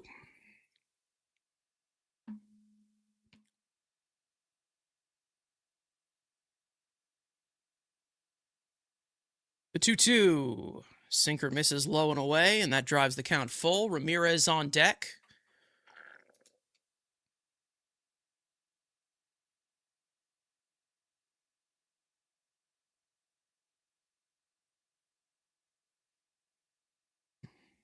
The 3-2. Changeup bounced foul down the third base line.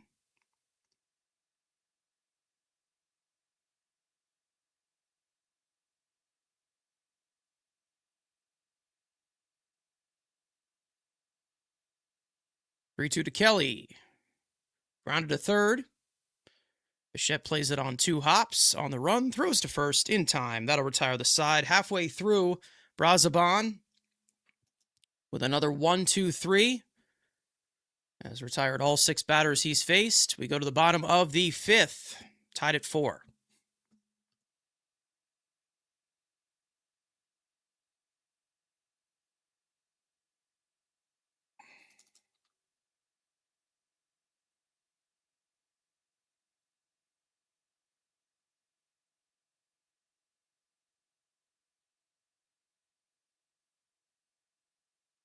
It'll be Ewing, Beatty, and Benj for the Mets in the home 5th against Shota Imanaga.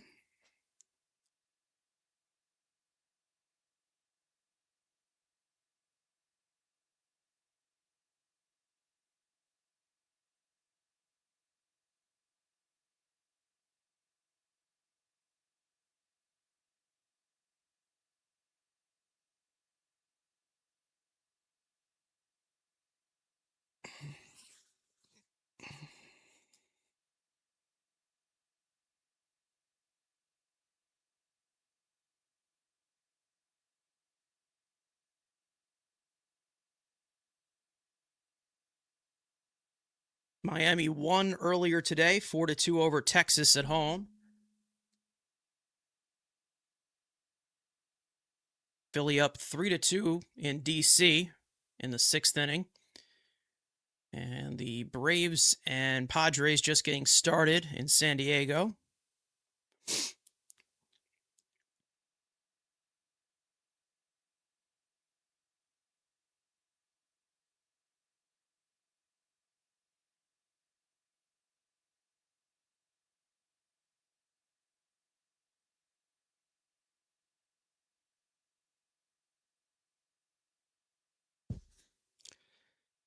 A.J. Ewing will lead off for the Mets here in the home 5th. Ewing, his last time up, a 2-run homer to give the Mets a 3-1 lead in the 2nd inning.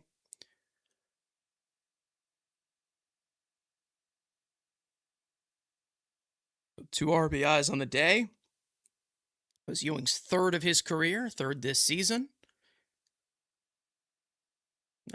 First against the lefty. First pitch. Fastball misses outside for ball 1. Imanaga's fastball velocity is noticeably down here.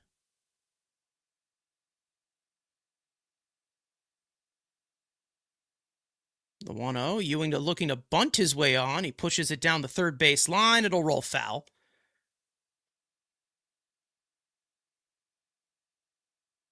As Bregman picks it up and throws it into the dugout. That one just spun the wrong way. That second bounce.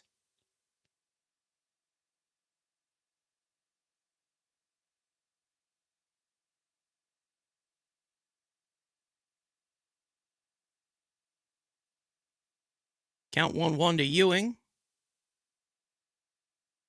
And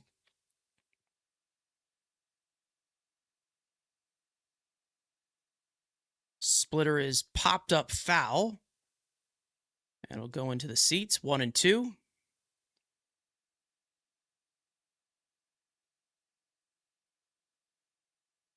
Brazoban 1.82 earned run average. Damn right. He's been amazing. 1-2. Sweeper misses down and away for ball 2.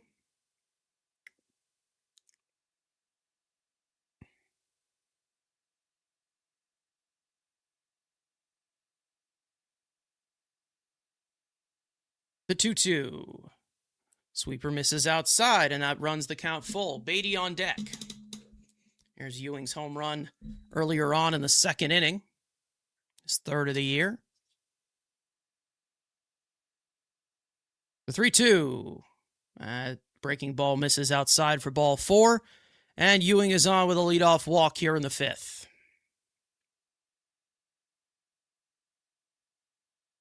Imanaga now at 59 pitches here in the 5th. He's been getting hit hard by the Mets, but there's been some quick outs. So he's still in the game at an efficient rate. That'll bring up Beatty. Ewing with a slight lead off first. First pitch to Beatty, and they're looking to bunt with him. And he cannot get the bunt down. Strike one. What can this guy do? Seriously. What exactly can he do? Do something, man. Corners are in here. He squares once again, takes it away. Ball outside, 1-1.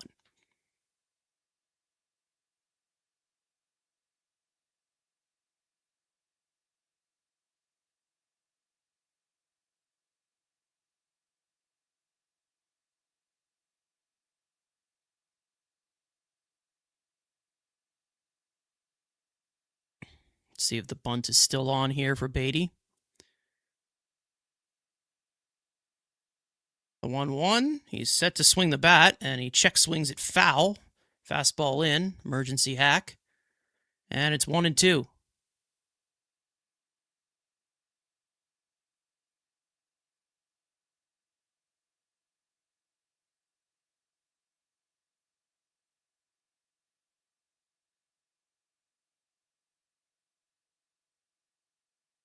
The 1-2 to Beatty. Hit in the air to center field. Peaker Armstrong easing back. Doesn't need to move as much. Makes the catch. 1 out.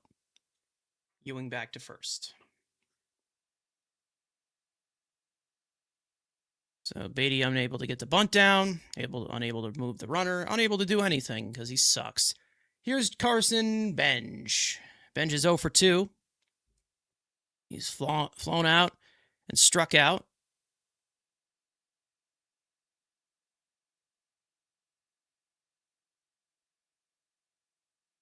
Pickoff attempt at first, and Ewing gets back there safely. That was very close. Nationals just took the lead at home. That was very close. They might review that. Pens. Yep, it looks like they're going to review that. Ewing might be picked off at first right there.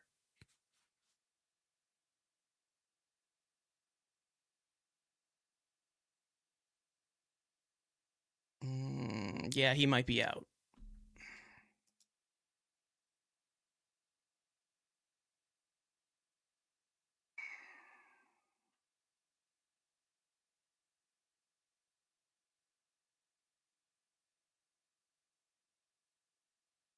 So they're going to review that as the Cubs challenge. He might be out there. That's very close. Imanaga will get some warm-up pitches in while they wait.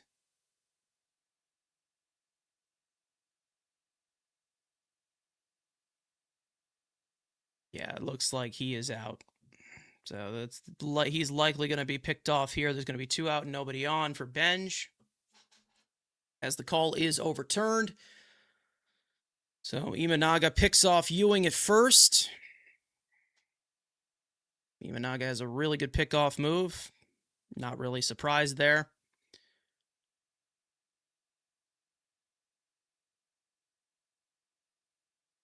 Either way, first pitch on the way to Benj. That sweeper nicks the inside corner.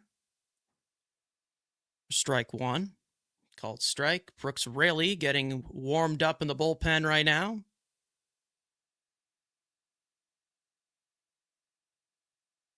The 0-1.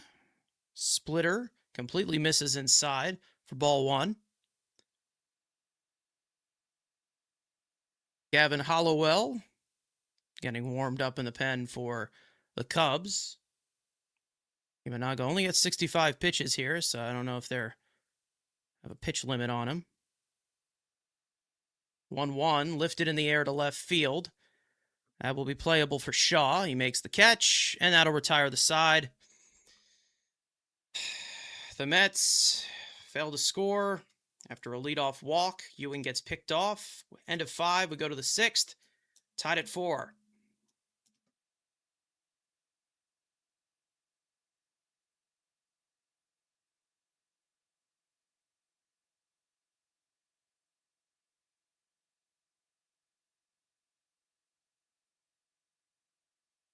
That's a balk. Was it a balk?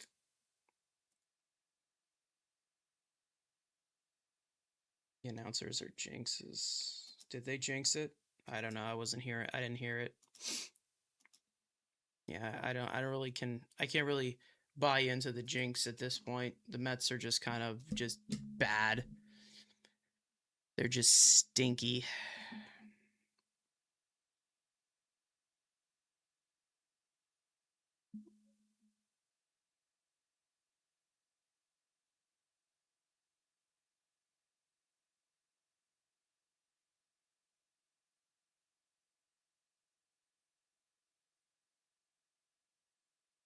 See if Brazoban goes back out to the mound. I don't think he will. After they said that, he got picked off. Oh, because he has a good pickoff move? Yeah. Pedro Ramirez, Dansby Swanson, and Pete Crow Armstrong for the road 6th. See if Rayleigh comes in. And Rayleigh will come in. Here we go.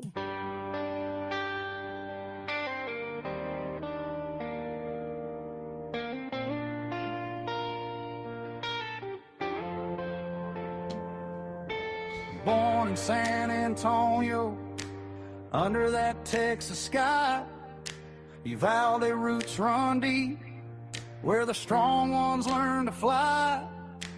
Texas A&M Aggie, and drafted by the Cubs, chased the dream through the bushes, never once gave up. From the mound is firing. First pitch to Ramirez. Left arm to the top of the swinging zone heat. for strike one. A cutter. Slider biting Ramirez is hard. 1 for 2 on the day. Putting batters in defeat. Played in Yeah, Houston, singles last Tampa, time. now Queens. In the Ramirez black fouled and off. blue. But his heart's forever red, white and true. He's a left-handed patriot, standing tall and proud.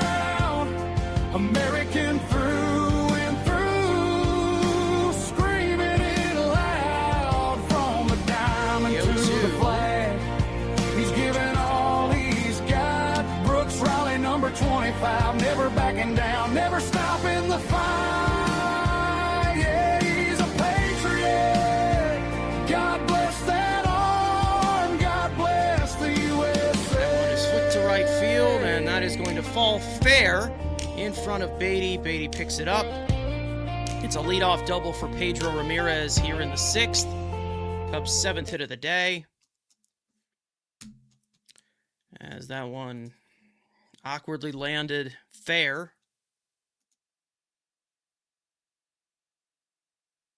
Slash hit. Kind of a cricket style swing there. Perfectly landed. And the Cubs have themselves another runner into scoring position on the night.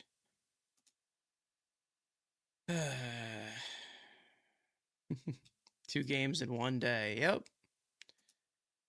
Hey, we show up. We show up here. Unlike the Mets.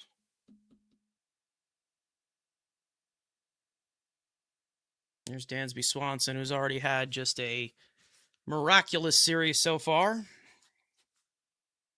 Beating the shit out of the Mets, something he used to do a lot with the Braves. The 2-0 is hit in the air to right field. Back goes Benj onto the track at the wall, and it is off the wall. Excuse me, it's not Benj, Beatty. He's unable to come up with it. Ramirez will round third. He'll come in to score. Dansby Swanson is in at third with an RBI triple. And the Cubs take the lead here in the 6th. Got Benjes playing center. Beatty unable to come up with it there on the warning track.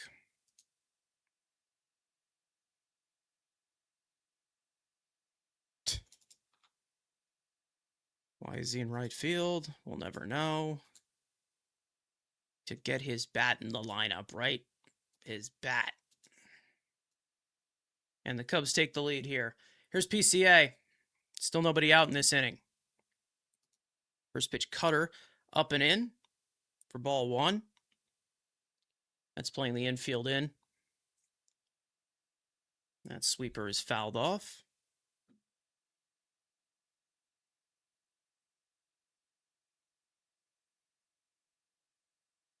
PCA.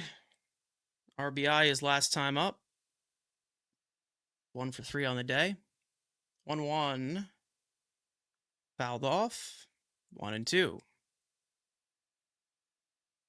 As Dansby Swanson just continues to torment the Mets in this series.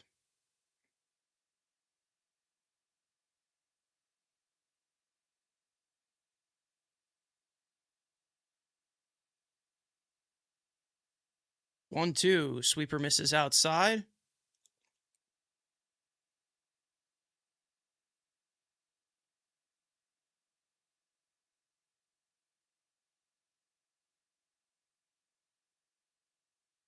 Two from Raley.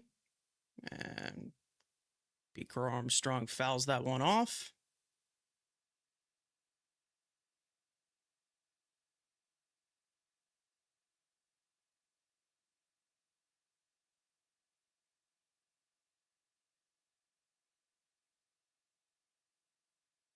And Crow Armstrong calls time.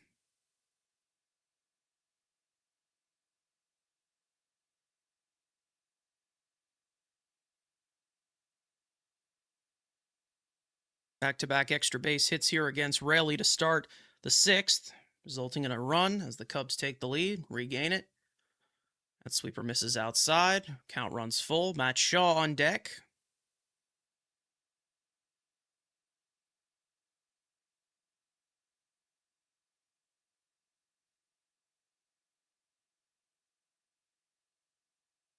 The 3-2. Sweeper misses outside for ball 4.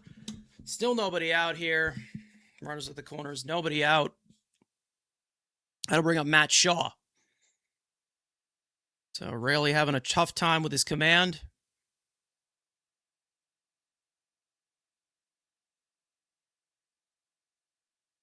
There's Shaw. He's 0 for 2.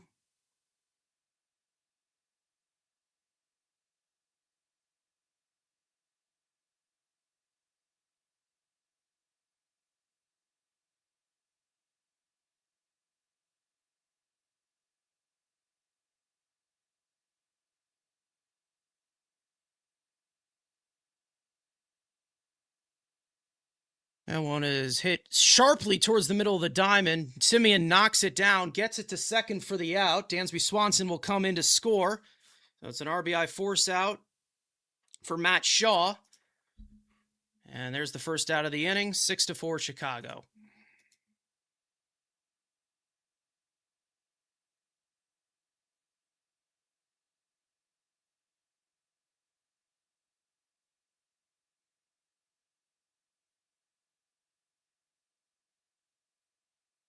Here's Suzuki.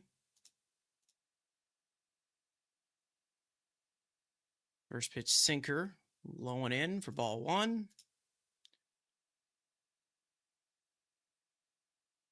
Yep, 13 RBIs. Crazy. Sweeper in there for a called strike.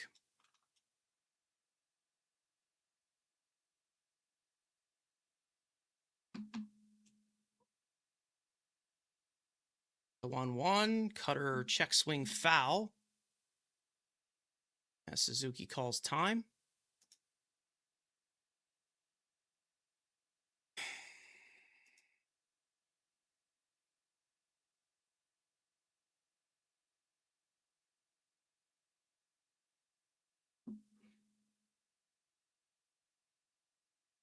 The 1-2, changeup misses low for ball 2.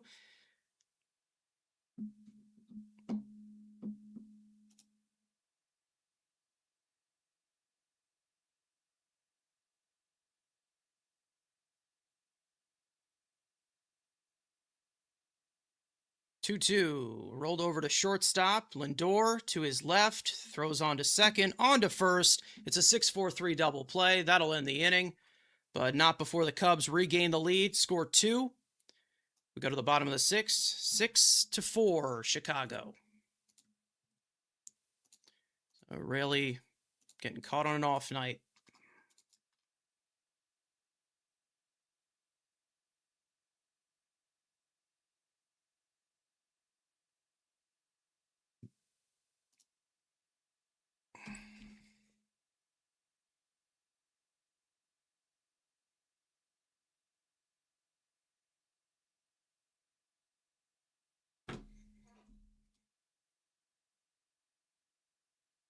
All right, 2, 3, and 4 due up for the Mets in the bottom of the 6th. Shota Imanaga will likely still be out there. Well, he has thrown 66 pitches through 4 innings.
Lindor will lead off for the Mets here in the home 6th. Takes the first pitch, sweeper on the inner half of the plate. Lindor 0 for 2 so far. Flew out to right his both times in his return from the injured list after over a month and a half on the shelf. That splitter's bounced foul. 2 months, I think. 2 months. He was out for 2 months. Yeah.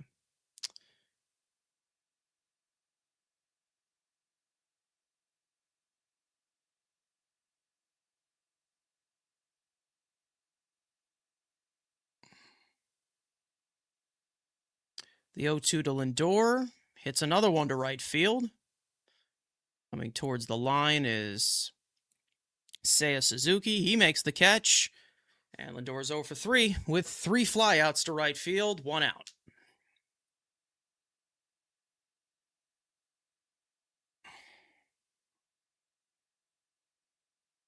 Yeah, it looks like Counsell is going to pull Imanaga. So Imanaga's done after 69 pitches on the day here in the 6th.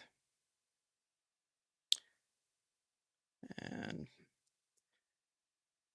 got a pitching change for the Cubs. Not sure who's coming in for Bo Bichette.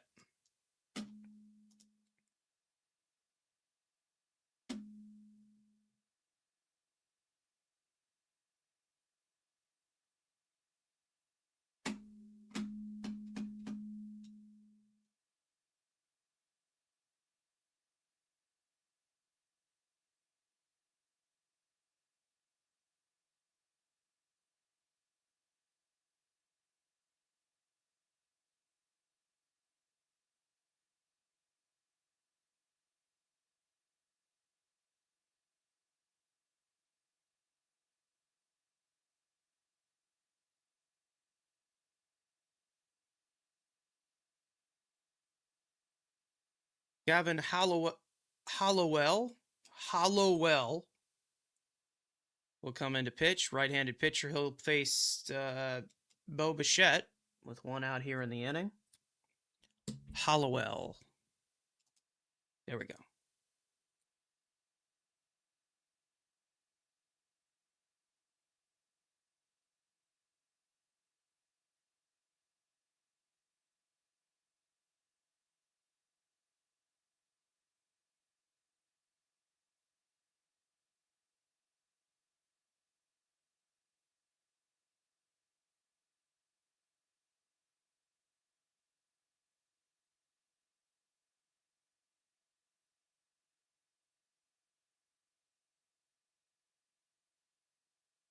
Shit.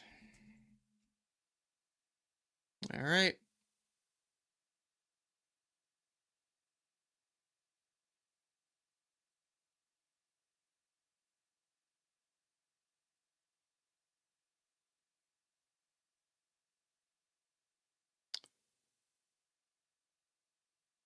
First pitch sweeper misses outside from Hollowell to Bichette, and it's 1-0.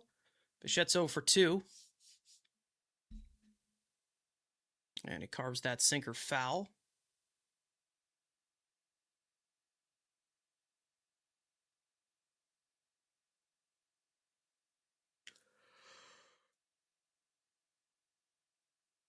Hollowell, a 28-year-old right-hander.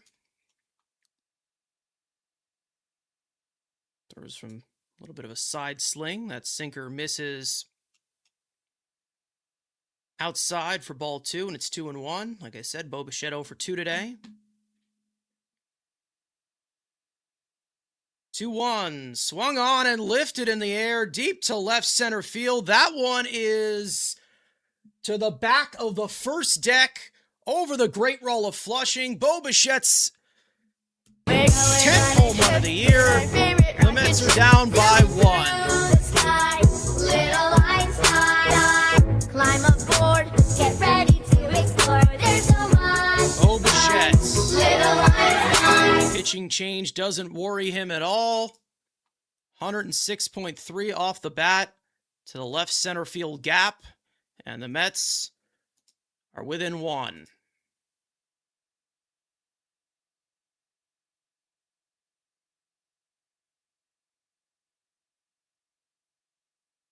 Bo's 10th of the year.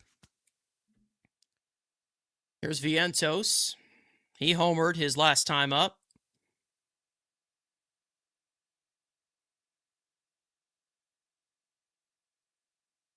That's now down 6-5. The 0-1 to Vientos. Sinker misses upstairs. There's full torque from Bichette. He really does not get cheated on that swing.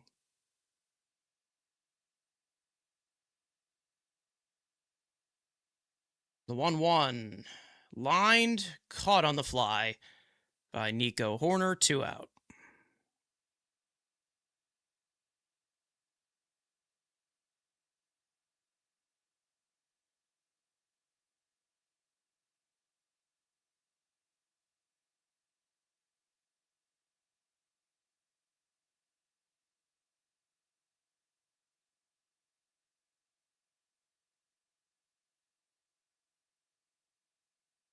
Here's Simeon. Takes a first pitch sweeper on the inner half of the plate for strike 1. Simeon's 0 for 2 today.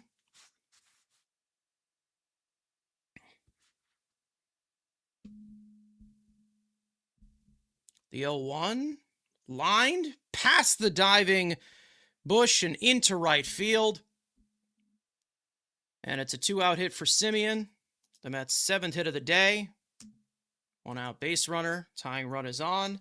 That'll bring up Francisco Alvarez. Not really diving, but under his glove. Just under his glove.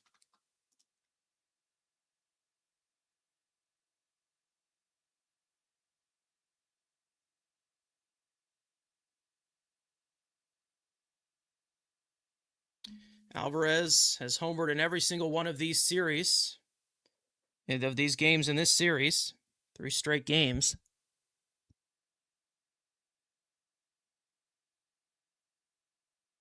Opened the scoring for the Mets in the 2nd inning. He's 1 for 2 on the day. First pitch, sweeper at the bottom part of the zone for strike 1. Alvarez has been hitting fairly well since coming back from the injured list. Seemed to find a home at the designated hitter spot, catching in this game. That fastball misses up and away for ball 1. To look at him destroying that high fastball.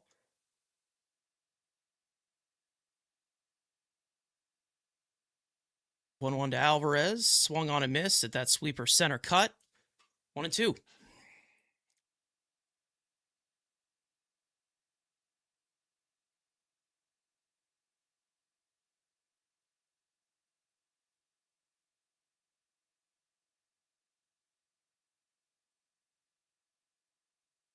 One, two, swung on a miss at a high away fastball. That'll retire the side.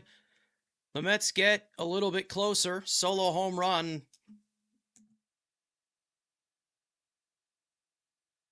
by Bo Bichette, his 10th of the year. It is 6-5 Chicago. We go to the 7th.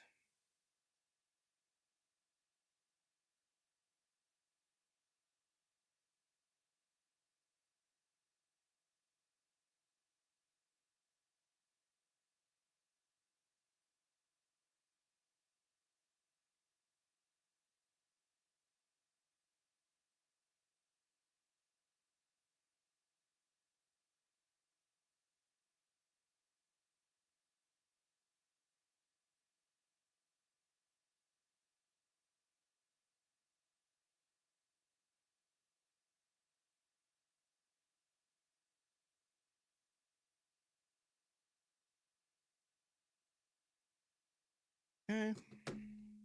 It'll be Bregman, Bush, and Horner. And the road 7th.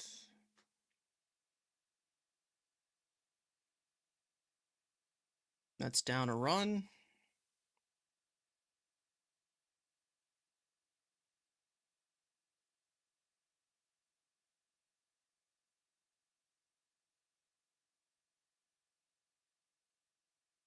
Not sure who we're going to see here. Might be Weaver, and it is Weaver. I would be correct. So Weaver gets the 7th here. It's trying to keep it a one-run game.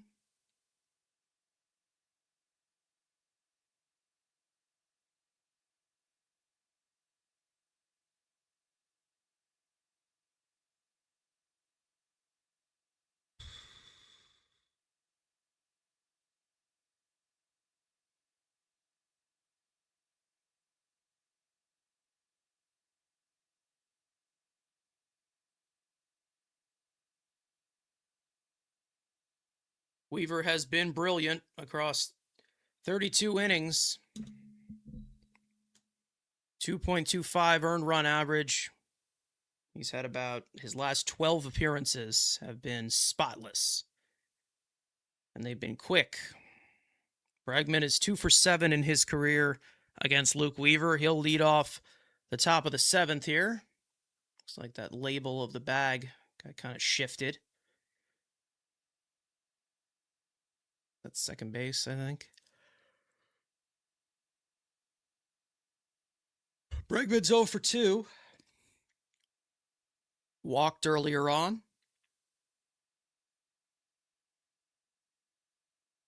Like time was called. We have pitch comm issue. What's going on here?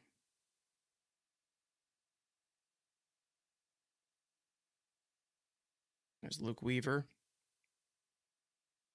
Longest scoreless streak in the MLB, so you just know he's giving up a run here now that they put up that graphic. Last 18 appearances, completely scoreless.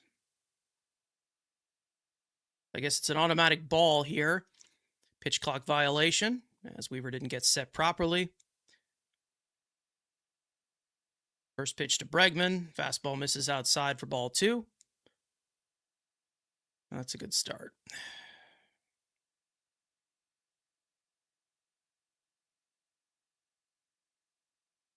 The 2-0.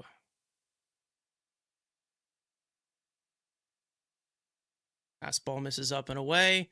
And it's 3-0 to Bregman. Michael Bush on deck.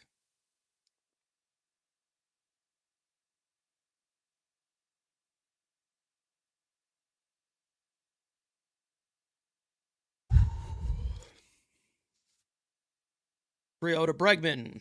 Called strike on the outer half. And it's 3-1.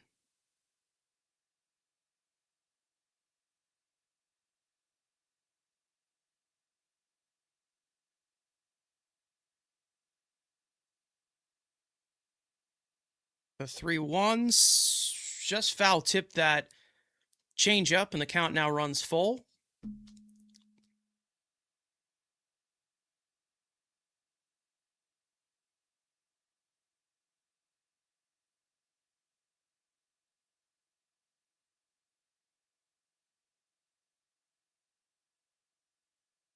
The 3-2.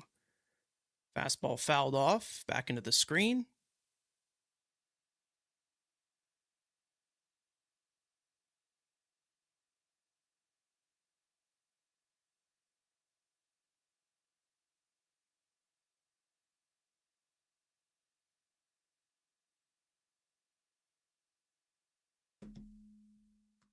3-2 to Bregman.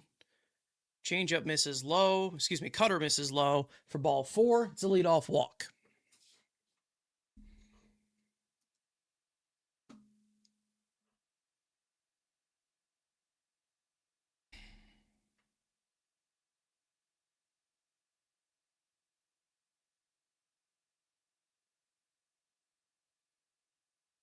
Here's Michael Busch, 0 for 3 today, as he calls time. Struck out his last time up.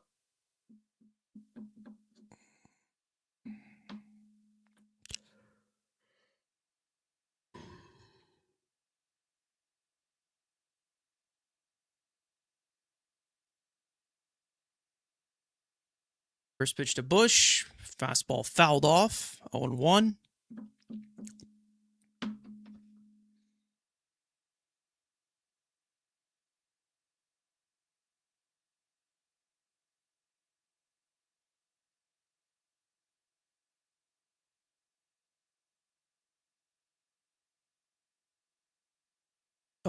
Changeup bounced foul. And it's quickly 0-2.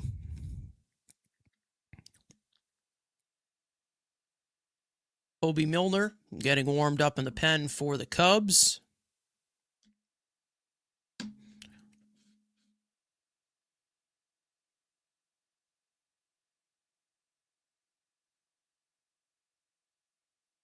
Oh, 2 to Busch. Swung on and missed. Got him with a changeup. 1 out.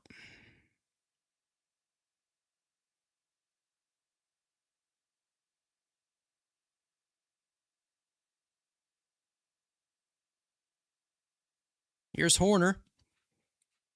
Horner's got 2 doubles today. He's 2 for 3.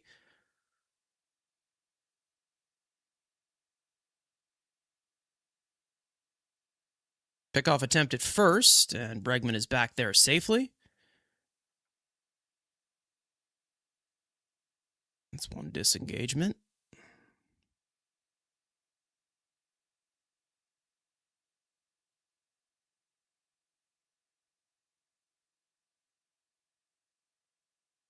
First pitch to Horner is popped up on the shallow right field. Semien coming over, and he dropped it. Great.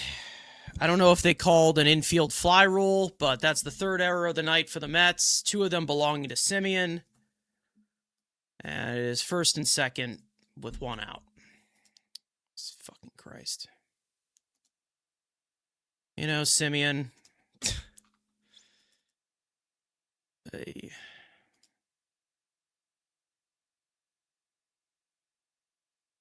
Try to go to bat for Semien, I really do, but Jesus Christ. What the fuck, man? Bregman moves up to second. It's an E4. 2nd error of the day for Semien.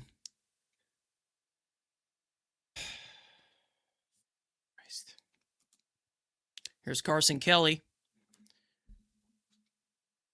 Kelly's 1 for 3. Doubled his first time up. Reached on a error by Semien in the 4th.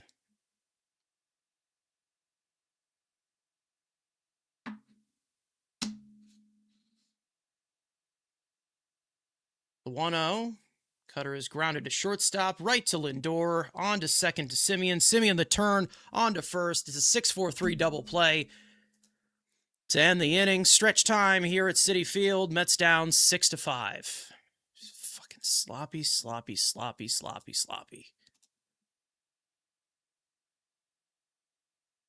You know, glad to get Marcus Semien, one of the best defensive second basemen in all of baseball. Gold Glove last year, was fantastic there, and now he can't field a single ground ball or pop up or anything. Very typical, am I right? What's going on, D86? It's fucking unreal. It's uncanny, isn't it?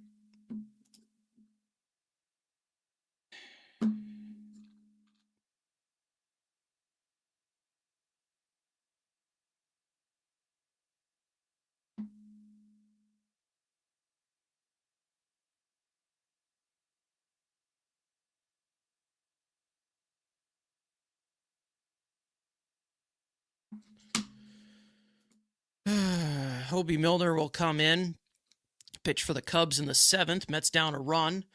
It'll be Wagaman, Ewing, and Beatty.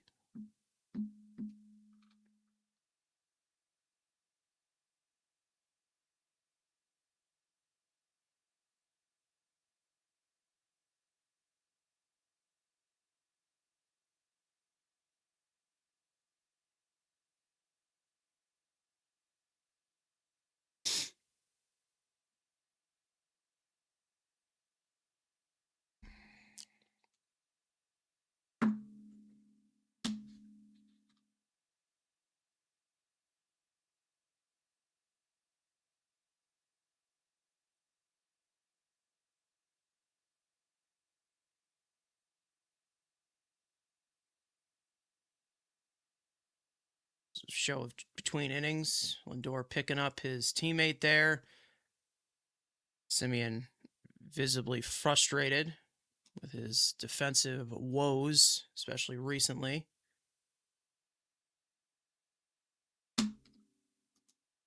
It's been a problem.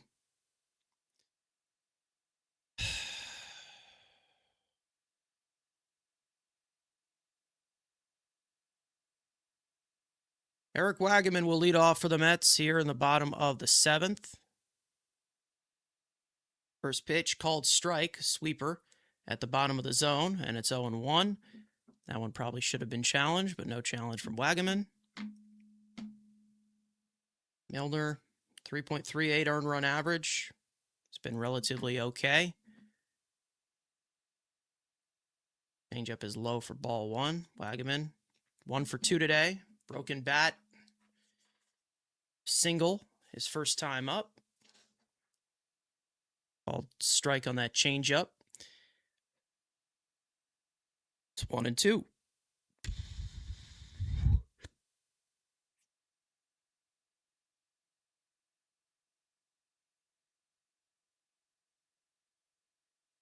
Strike 3 called on the inner half of the plate.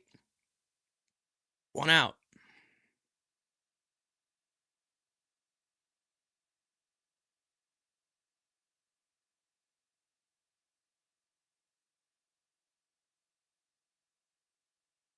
When you're by yourself, you're calling the game very nicely. And for those of us that can't watch them, I'm trying to work, and it's enjoyable to hear what's happening with the Mets. Well, thank you.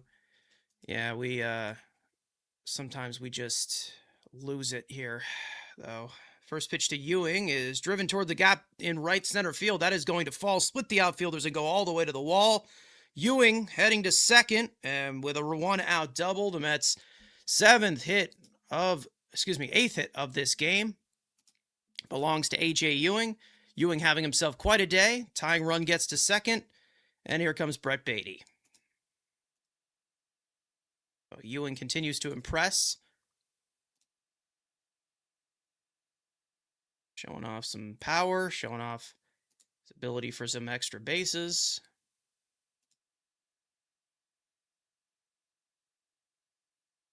Luis Torrens will pinch hit for Brett Beatty.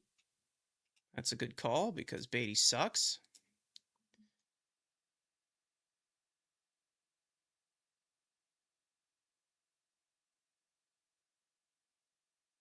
Visit from the pitching coach. Is that their 7th or 8th hit? What is, hold on.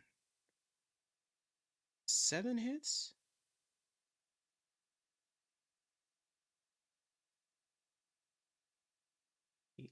Wait. 5. Yeah, that's their 7th hit. Okay, I must have had that wrong. Never mind. Whatever. Miller gets a visit from coaching. Probably give him some scouting on Torrens, who is just into the game as a pinch hitter. So he'll pinch hit for Brett Beatty. I'm going to guess. I have absolutely no idea what's going to happen, actually. They might have somebody else come in for right field. That might be Melendez. And Melendez will probably come in for Torrens. Torrens will probably go to catcher, I'm going to guess. I don't know. Something like that. We'll see. Either way, runner in scoring position here. This is the first time the Mets have had a runner in scoring position today. All these runs today have come without all solo shots, and all 5 runs have been through the home run ball. It's 2-0.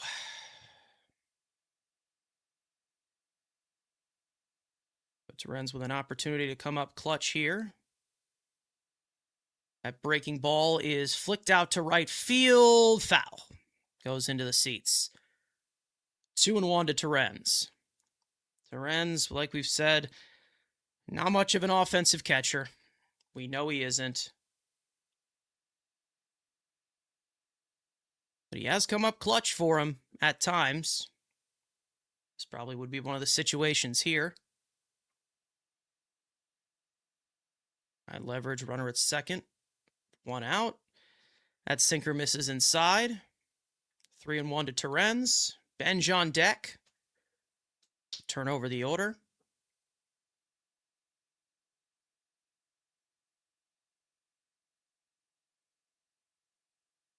And that sinker is in there low for ball 4. So a walk to Torrens. Runners at first and second here with 1 out. That'll bring up Carson Benj, who is hitless today. And MJ Melendez will be a pinch runner for Luis Torrens, carrying the go-ahead run at first. So that's what I expected. So Melendez will likely go in from the pinch runner to right field, as Beatty was the starting right fielder today. 2 on, 1 out. First pitch from Holby Milner to Benj. Just clips the outside corner with a sinker for strike 1. 0-1 to Benj. Benj hitless today. He's 0 for 3.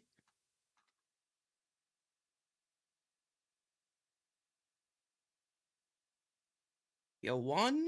Sinker misses outside for ball 1.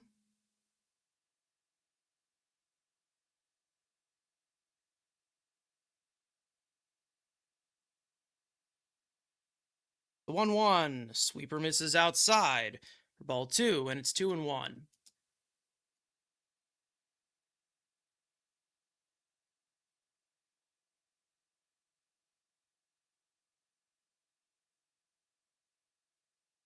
The 2-1. Sinker misses outside for ball 3. 3-1. Lindor on deck.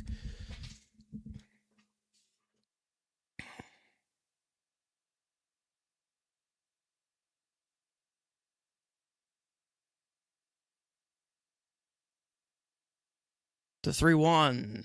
Sinker ties him up. Bench thought it was ball 4. Was close, but it's a called strike. And the count now runs full.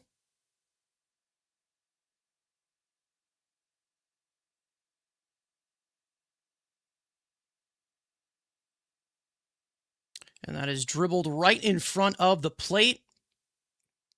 And Kelly will go to second for the force out. Get the out at second. Benj is safe at first. Runners at the corners, 2 out. And here's Lindor. Lindor is 0 for 3 in his return to the lineup off the injured list.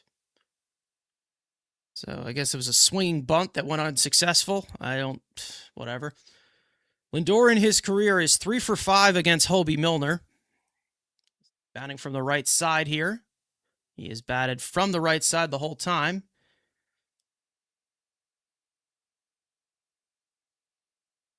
Tonight, at least. He's 0 for 3.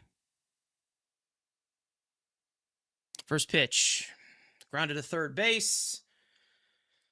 Bregman goes the short way at second. And the Mets strand 2. End of 7. 6-5. Exactly what we didn't want. So I'm going to guess Melendez will stay in the game. He'll play right field.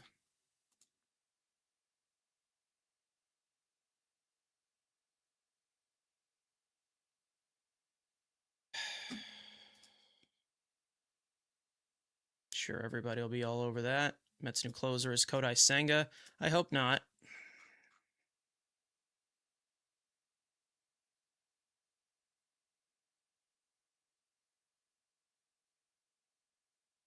Make sure to leave a like if you guys haven't already.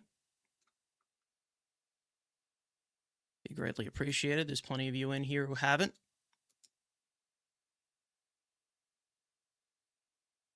Let's see who gets the 8th here.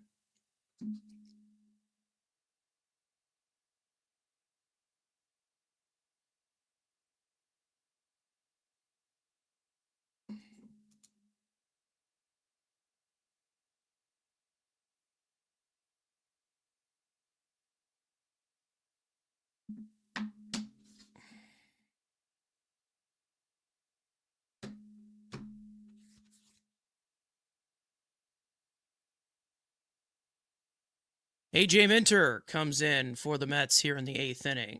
Yeah. Center field lights flashing, left it coming in. Hear the ball crashing.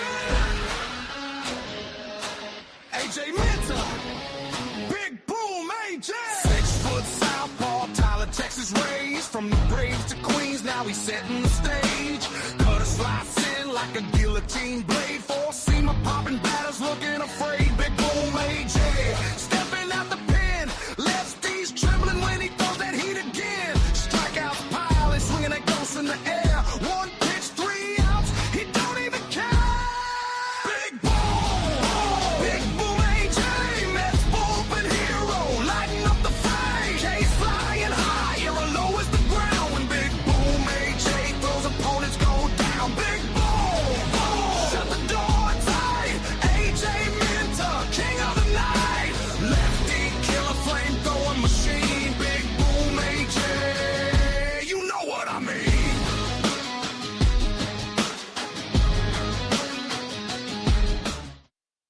All right, Minter into the game. Okay, so Benj moves over from left to right. Melendez will play left field. Beatty's out of the game. That cutter is fouled off, and it's 1-2 to Pedro Ramirez. 2 hits today. Drove in a run in the 4th.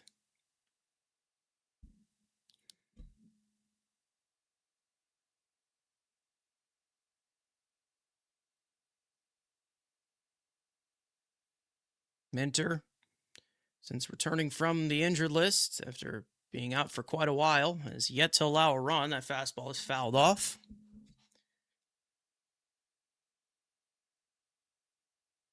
This, I believe, is his 12th appearance.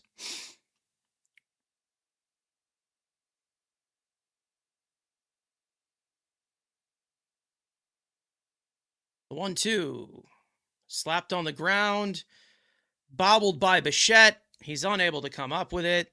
That's a fielding error for Bichette. The Mets' 4th error of the day. And a leadoff base runner for the Cubs here in the 8th. Dear God, get me out. Get me the fuck out of here, man. Holy shit.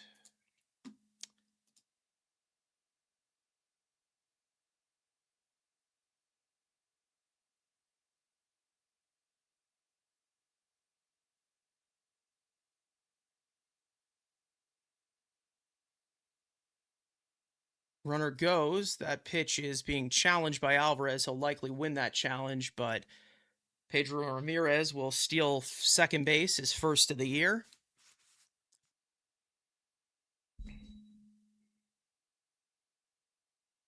Oh, I guess he's not.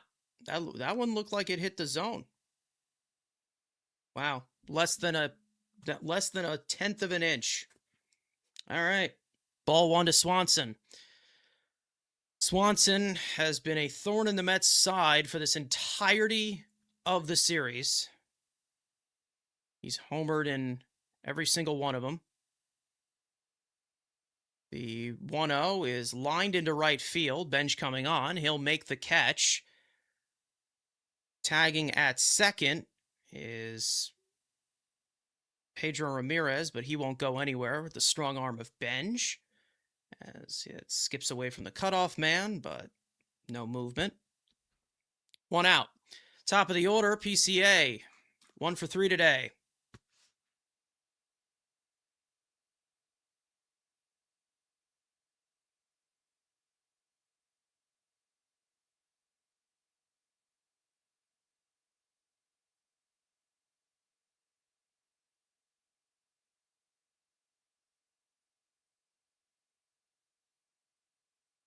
First pitch from Minter. Cutter is foul tipped into the glove of Alvarez for strike 1. There's the push bunt over the head of Bo Bichette earlier on.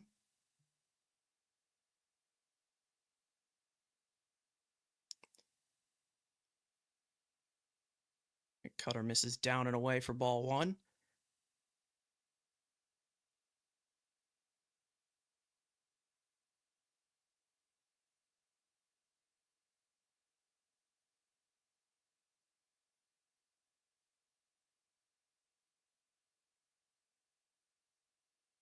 The 1-1, grounded it to first base, diving stop by Vientos. He flips it over to Minter. Minter drops it on the transfer, and the run will come in to score. The Mets are now down 2. Once again, it's 7-5. I don't know what they're going to rule that. Could that be their, 5th error of the day? No clue, but it's likely going to be an RBI for PCA. I think they're going to rule that a hit, but Minter couldn't come up with it. Coming across to the bag. They're going to rule that an error. Maybe, perhaps, we'll see. See what the ruling is on that. Yep, that's going to be an error. Mets' 5th error of the night. It's going to be a throwing error on Vientos. Just a dreadful night defensively for the Mets. And another run comes in. PCA goes to second. Still 1 out here in the inning.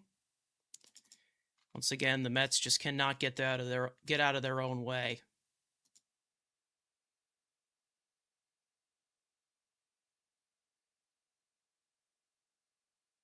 There goes PCA. Alvarez's throw down to third is not in time. PCA's 19th stolen base of the year. He takes third. See what's going on here. Looks like they might bring him. What's going on here? They're going to.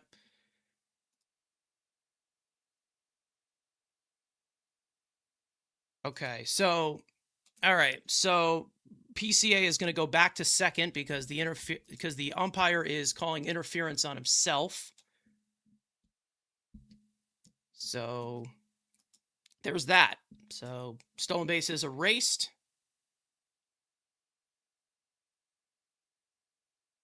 Yeah, so the umpire is calling interference on himself. Okay. So the stolen base is negated. Yeah, he definitely did interfere with that. And PCA is back to second. The 1-0 cutter sits high for ball 2. PCA pissed about that.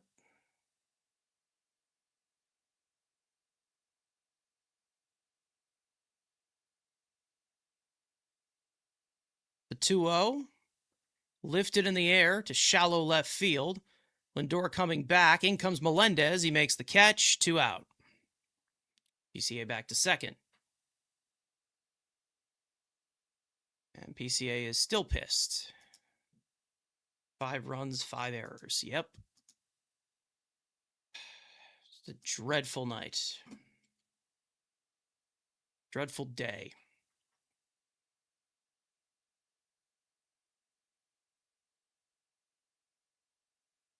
Not often do you see umpire interference. Here's Seiya Suzuki. He's hitless today. 0 for 4, 2 strikeouts. First pitch cutter is fouled off. So that's the first earned run that's given up by Minter this season, as his earned run average balloons to .84.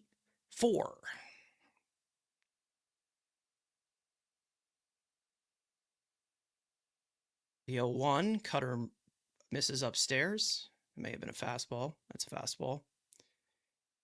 1-1. 5 errors. 5 fucking errors. And guess what, guys? No one will be held accountable. The 1-1. Cutter misses low for ball 2.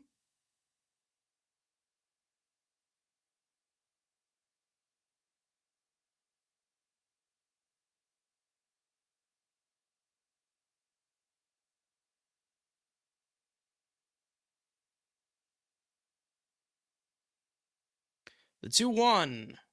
Cutter hits the bottom part of the zone for strike 2, and it's 2-2.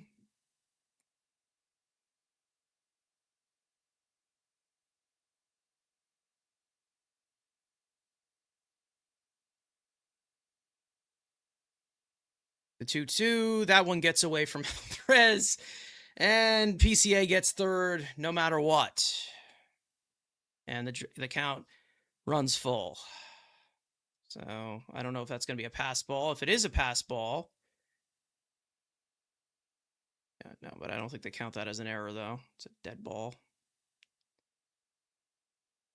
Fucking. It's a pass ball on Alvarez. The 3-2 swung on and missed. Got him with the high and away cutter. The Cubs add a run thanks to some disgusting Mets defense. It is 7-5. We go to the bottom of the 9th. Bottom of the 8th, excuse me. Wish we were at the bottom of the 9th. That's down 2.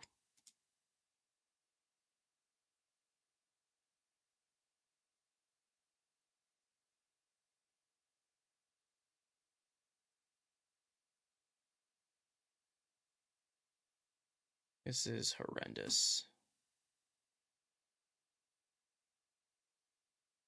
This has got to get Mendoza fired. MLB needs to get involved at this point. Do I announce professionally? I don't. I have a little bit of experience doing it, though. I am not the actual play-by-play guy on our show here. It is actually Matt, and we also have Andrew, who does it a little bit. All of us chip in with the play-by-play here and then.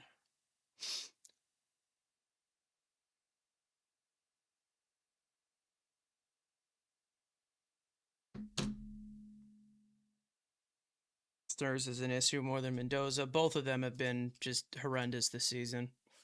Horrendous. It'll be Bichette, Vientos, and Simeon. The Mets in the home 8th, down 7-5 now. Mets incapable of playing close games. Trent Thornton will come in.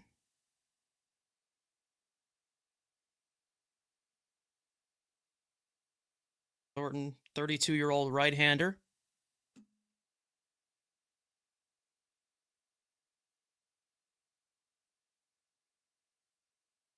He has a 3.15 earned run average across 20 innings pitched so far. This is his 16th appearance of the season.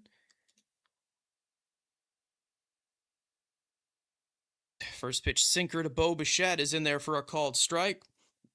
And it's 0-1. Bichette is last time up. Hit his 10th home run of the year.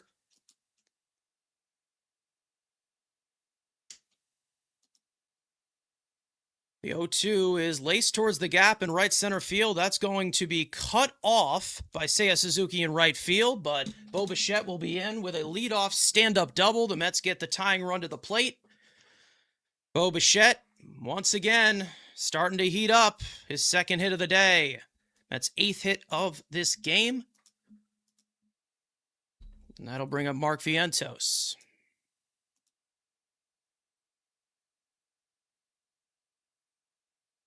If I were Mendoza, I would put Jared Young in this situation. Swaggy V homered earlier on today, so I guess that counts for something, right? Yeah, here's Swaggy V. Takes the first pitch cutter on the outer half of the plate, and it's 0-1. Vientos hit his 10th home run of the year as well. along with Bichette. That one in the 4th.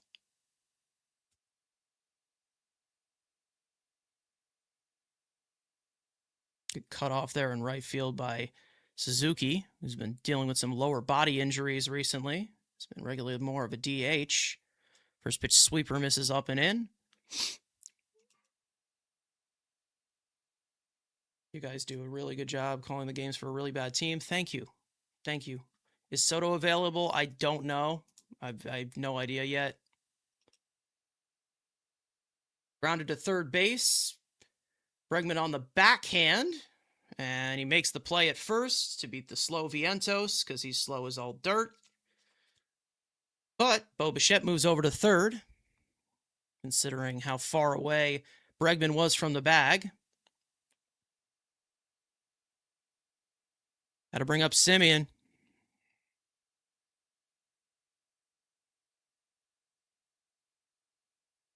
Semien, who's been one of the main culprits defensively for this team tonight. 2 fielding errors, not so swift on the double plays. It's really just been that kind of season for Semien. Swings and misses at a first pitch cutter outside of the zone. It's 0-1. The 0-1 on the way. That cutter misses outside for ball 1. Vientos is the slowest 26-year-old you will ever see in your life. Holy fucking shit. It's crazy. The 1-1. Sweeper misses outside. 2-1. Semien's 2 for 7 in his career against Thornton. He's 1 for 3 today. Singled his last time up. 2-1. Popped up on the infield. Corner is under it. On the outfield grass, he makes the catch. 2 out. That'll bring up Alvarez.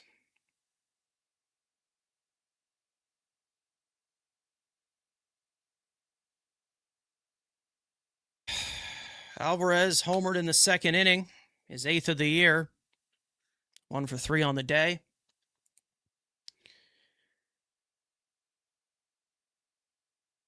First pitch from Thornton. Swings and misses at that high cutter, and it's 0-1. As Alvarez calls time.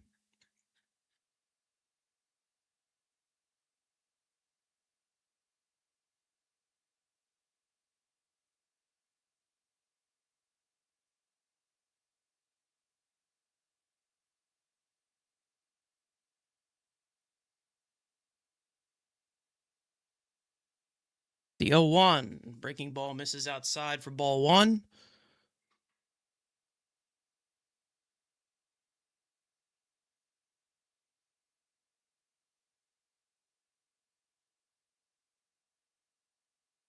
The 1-1 swung on and checked his swing, but umpire says he went around.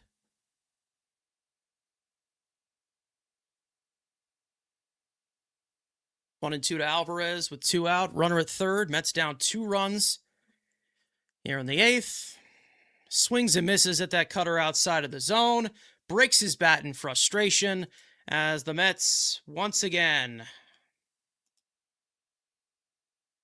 strand runners in scoring position, have their opportunities. We go to the 9th, down 7-5.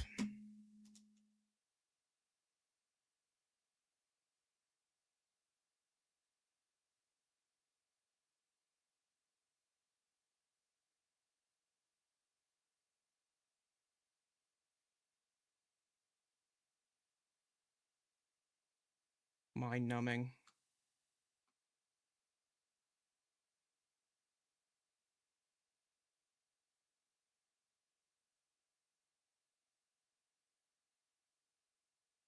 Sell the team to North Korea. What's going on, Turbo? I'm in agreement on that one. Bregman, Bush, and Horner for the Cubs in the 9th. It'll likely be Devin Williams because he has not pitched at all. But we all know Mendy saying, oh, he can't pitch in a non-save situation.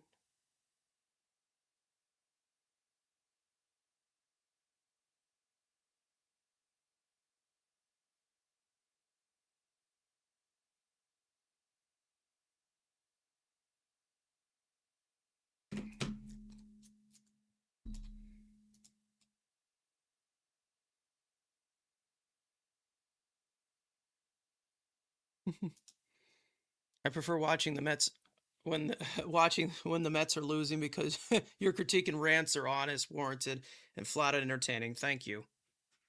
Thank you very much.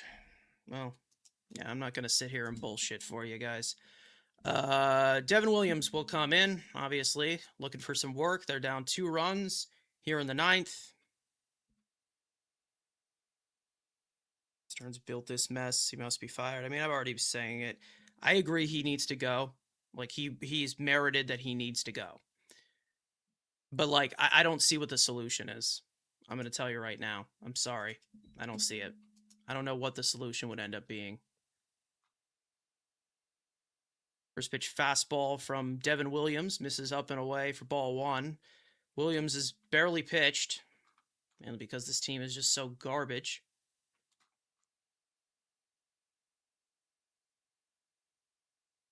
1-0, called strike on the outer half of the plate. 1-1. Bregman didn't like the call, but it was a strike.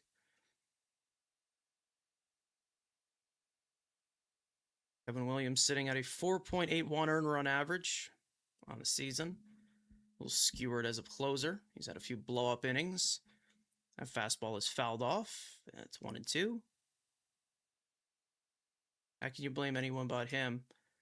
No, I mean, he deserves blame. Mendoza deserves blame. Everybody does. There's blame throughout that entire.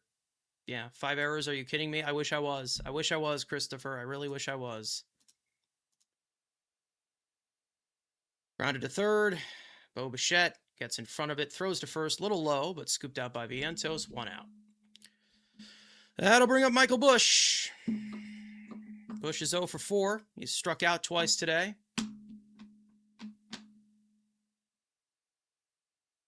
Go back to the beanie. Yeah, I don't think a beanie is saving this team. Nothing is saving this team.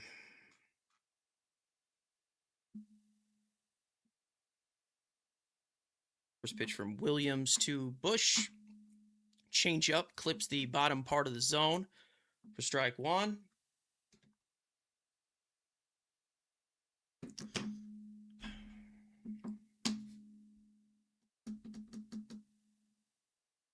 The 0-1, change up in the dirt for ball 1.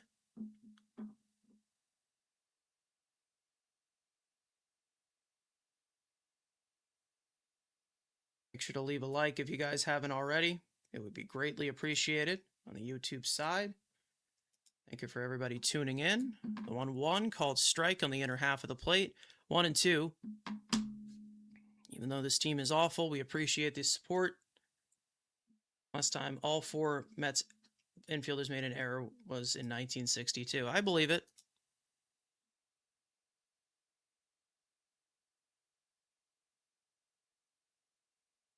Just having a good day until I remember the Mets had a doubleheader. Yep, double ass baseball. That fastball misses upstairs for ball 2. Nico Horner on deck.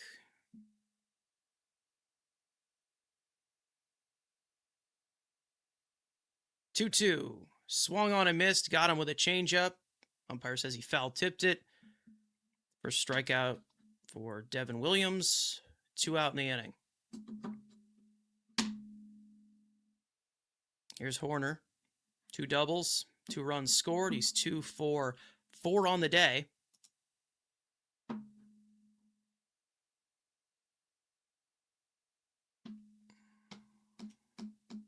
As the Phillies won on the road. Game is over, 5-4. First pitch fastball up and in to Horner.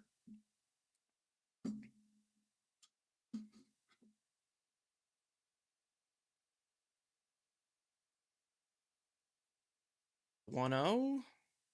Cutter misses down for ball 2.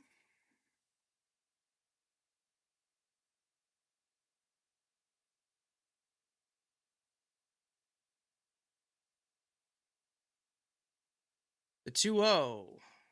Driven towards the line in right center field. Over comes Benj. He can't make the play. It rolls all the way to the wall. Has trouble coming up with it. Nico Horner's got a 2-out double.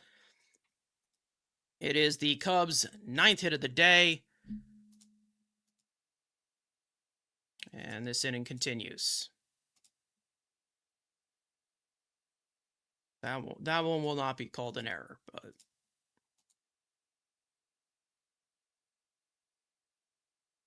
Mendy, I agree, but I just don't think they're going to do it. So no need to even acknowledge it at this point. I don't even think they're going to. So there's nothing that will make them fire him at this rate. The 0-1. Changeup foul down the third base line. 0-1. Carson Kelly, 1 for 4 today. RBI double earlier on.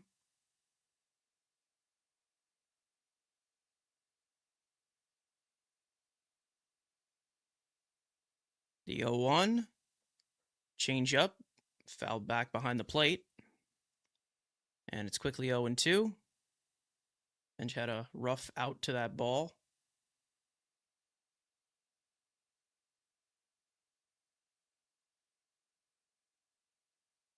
Looks like he's stretching out his back there. I don't know if anything happened there. That would be probably the novelty of everything, right?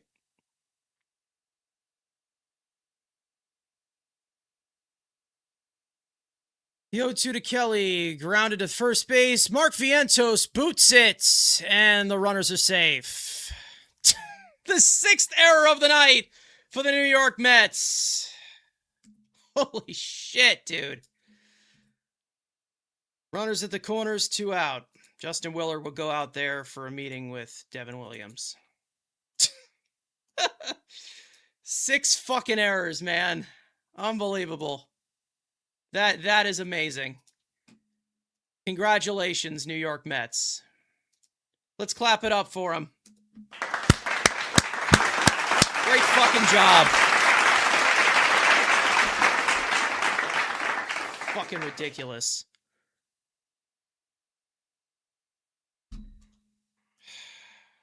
Fun day, boys. Fun day. Approaching 3 hours. Thank you for the experience today. 6 fucking errors. Amazing. Masterclass. Pedro Ramirez is up. Switch hitter batting left now. This one is popped up in shallow right field. Benj coming in. Semien going back. And he drops it. Lovely. The run comes in.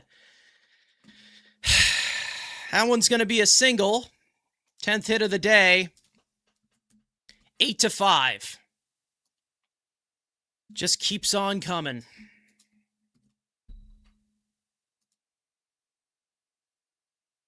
Just a disgusting display tonight.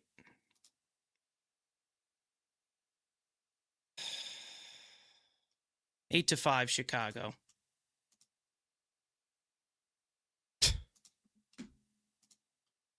You just wonder, is there any way that this team can just continue to get worse? Runners at the corners, 2 out. Mets down by 3. And here's Dansby Swanson. Or excuse me, runner 2 on, 2 out. Here's Dansby Swanson. He calls time.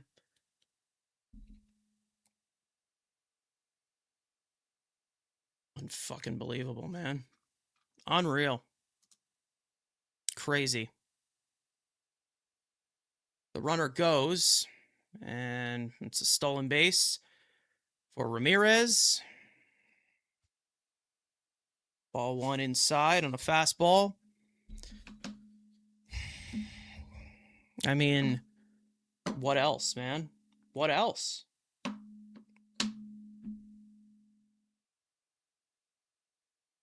Changeup misses down and away for ball 2, 2-0. Second stolen base for Pedro Ramirez.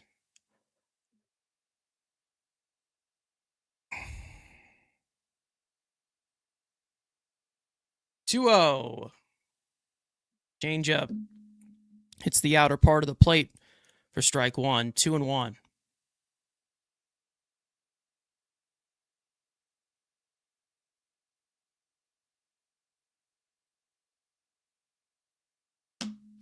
Two-one pitch. Lined into left field. That's going to fall for a base hit. 2 runs will come in to score. It is now 10-5, Chicago. Sounds about right.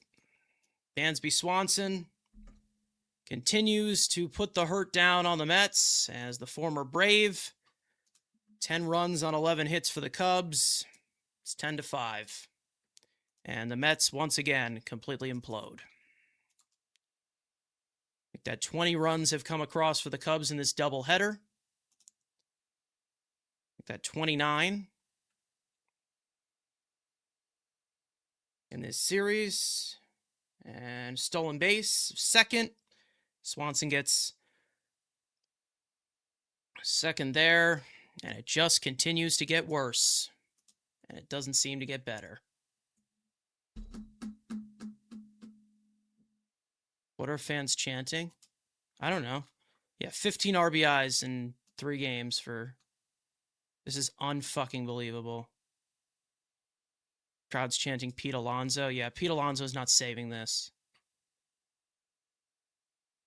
That one is popped up.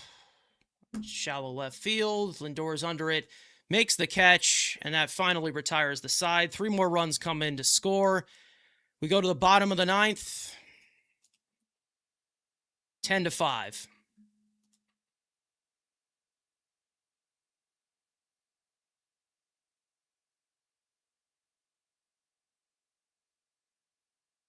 Fucking joke.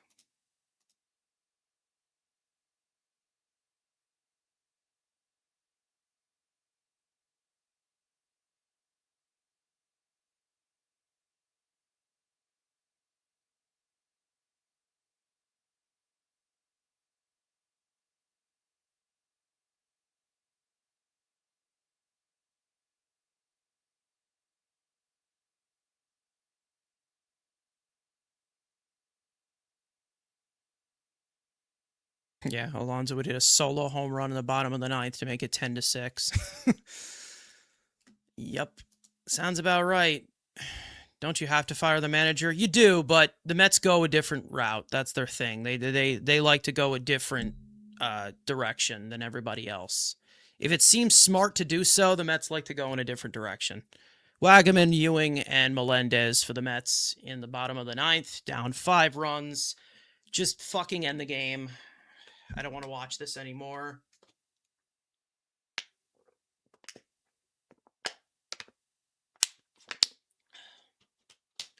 The Mets are now 3 outs away from going 12 games under 500.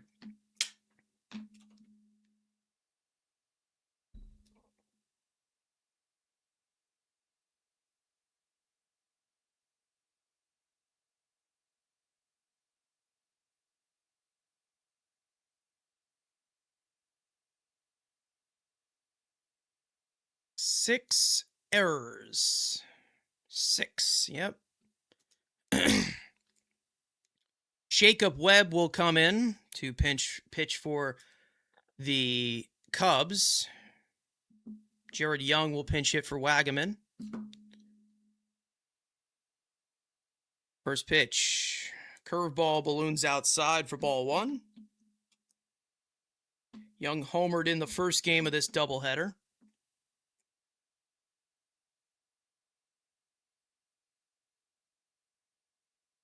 Swings and misses at that high end and fastball. 1 ball and 1 strike. Here's a look at Carlos Mendoza.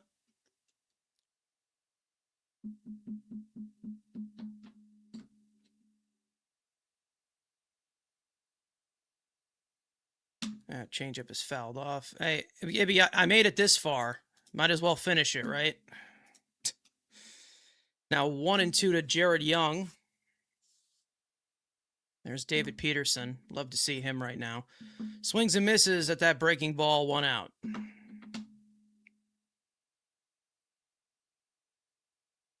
Mendoza smiling at this. I don't know. 6 fucking errors, man. 6. Atrocious. Wow. Don't think I've ever seen anything like that. Glad Gary's calling this shit show out. Good. Everyone should be fucking thrown into a fire right now.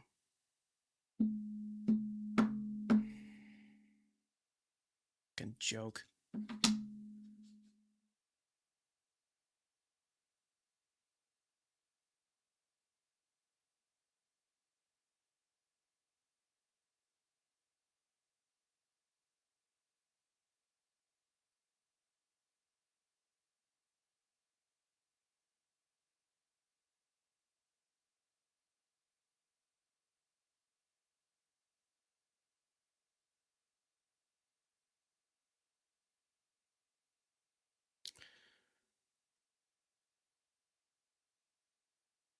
Here's Ewing. Curveball misses outside. Mets are in danger of going 12 games under 500 for the first time this year. You want me to drop kick anyone for you? Beatty, Peters. I have too large of a list, so your leg would hurt afterwards. One misses outside, 2-0. Ewing homered early on in the second inning, his third of the year.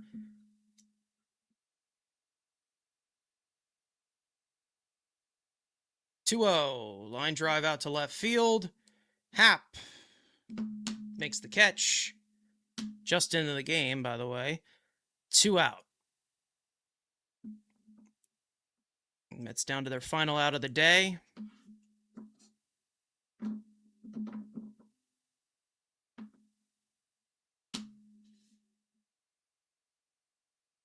Here's Melendez. First pitch.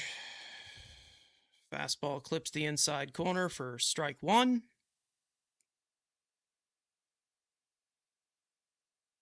Braves down 2-0 in San Diego. That game is in the 5th. Sweeper misses outside for ball 1.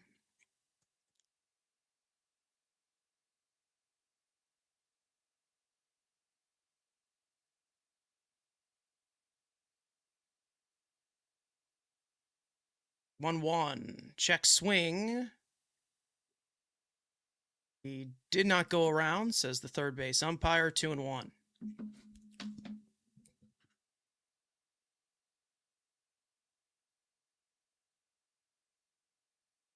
Fastball fouled off back to the screen.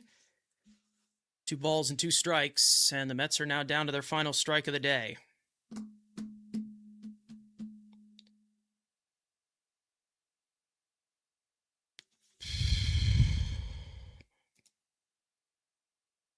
Two.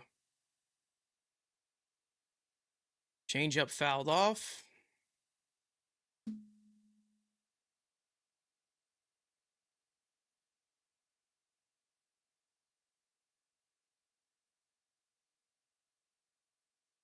To Melendez. Changeup fouled off once again.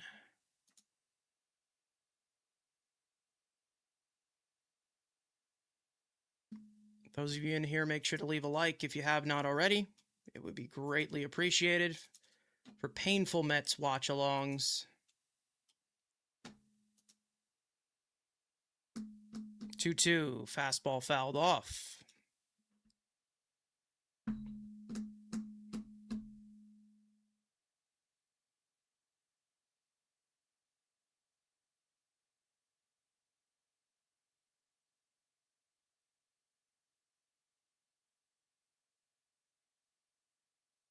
Two to Melendez. Changeup misses outside. That drives the count full.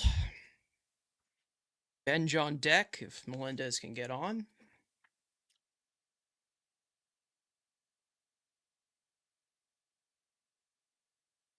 Three-two. Popped up. Bregman and Happ going towards the railing, but it's out of play. Be the 10th pitch of this AB from Webb to Melendez.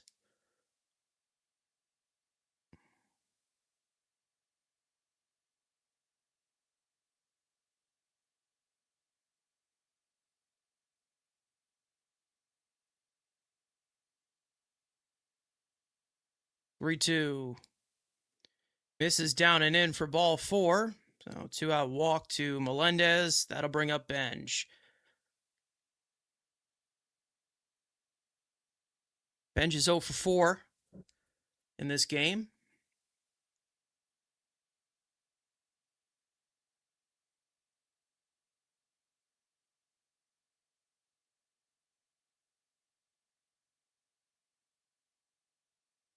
First pitch fastball misses upstairs.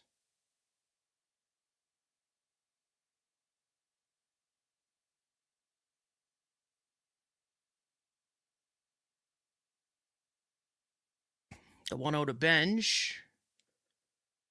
That one goes off the mask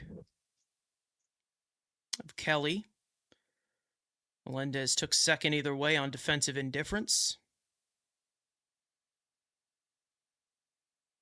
It is 2-0 to Benj.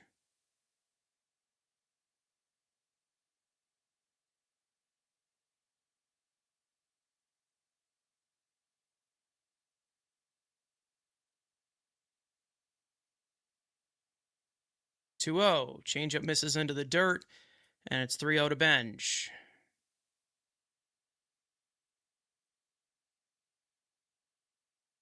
Lindor on deck if Benj can get on.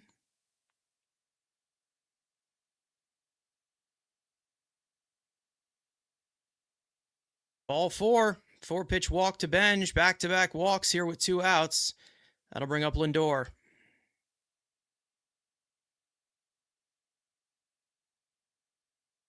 As we get a visit from the pitching coach. Semien look horrible tonight. Yes.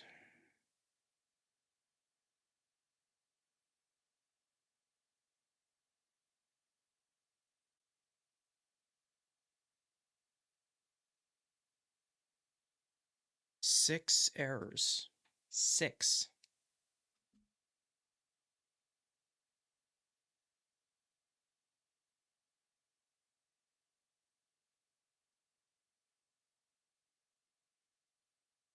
Here's Lindor. He'll bat from the left side for the first time tonight.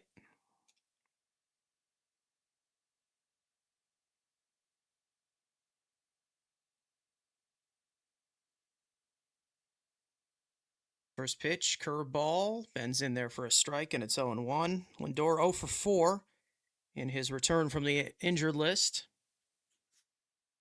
Missed about 2 months of the season. Left calf strain. The 0-1. A changeup is fouled off.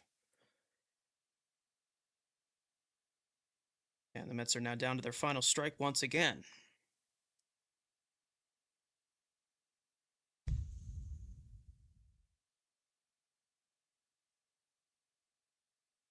The 0-2. Changeup misses outside for ball 1.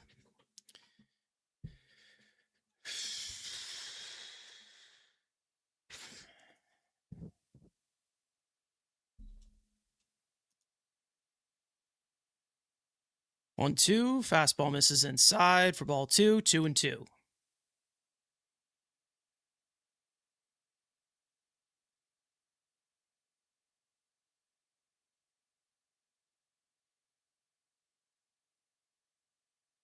Webb sets the 2-2 to Lindor. Line toward the middle of the diamond. Caught by Dansby Swanson.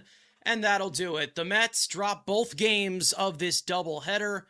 Give up 10 runs in each of them. They've lost all 3 of the first 3 games in this 4-game set with the Cubs. Series finale tomorrow. 6 errors in this game. 6. You heard that right. The first time that the Mets have had every infielder commit an error in a game. The first time since 1962. The inaugural season of the New York Mets. A pathetic all-around game by the Mets here as they fall to 12 games under 500 for the first time this year, and they have officially hit a new rock bottom. Series finale tomorrow. Freddie Peralta will likely be on the mound. against Matthew Boyd. And the Mets once again, another disgraceful performance. They fall to 12 games under 500, and that is going to do it here, as the Cubs have now taken the first 3 games of this 4-game set here as the road team. And this one by the final score of 10-5. For those of you in here, make sure to leave a like. Make sure to subscribe. We're going to be live for the next game as well, no matter what. Thank you guys so much for tuning in for this watch-along stream. Thank you for tuning in for Game 1 and for Game 2. For those of you watching on playback, you want to join the conversation in the future, turn on those post notifications to know when we go live for tomorrow's game at 7 o'clock. We will be here. And then, of course, the podcast the next day, which will probably be at a different time given the scheduling. Guys, I'm exhausted. But thank you guys for tuning in. Make sure to follow Mets Weekly on X and on TikTok. Follow all of us individually. The links are in the description. Let's go, Mets. We'll see you guys tomorrow.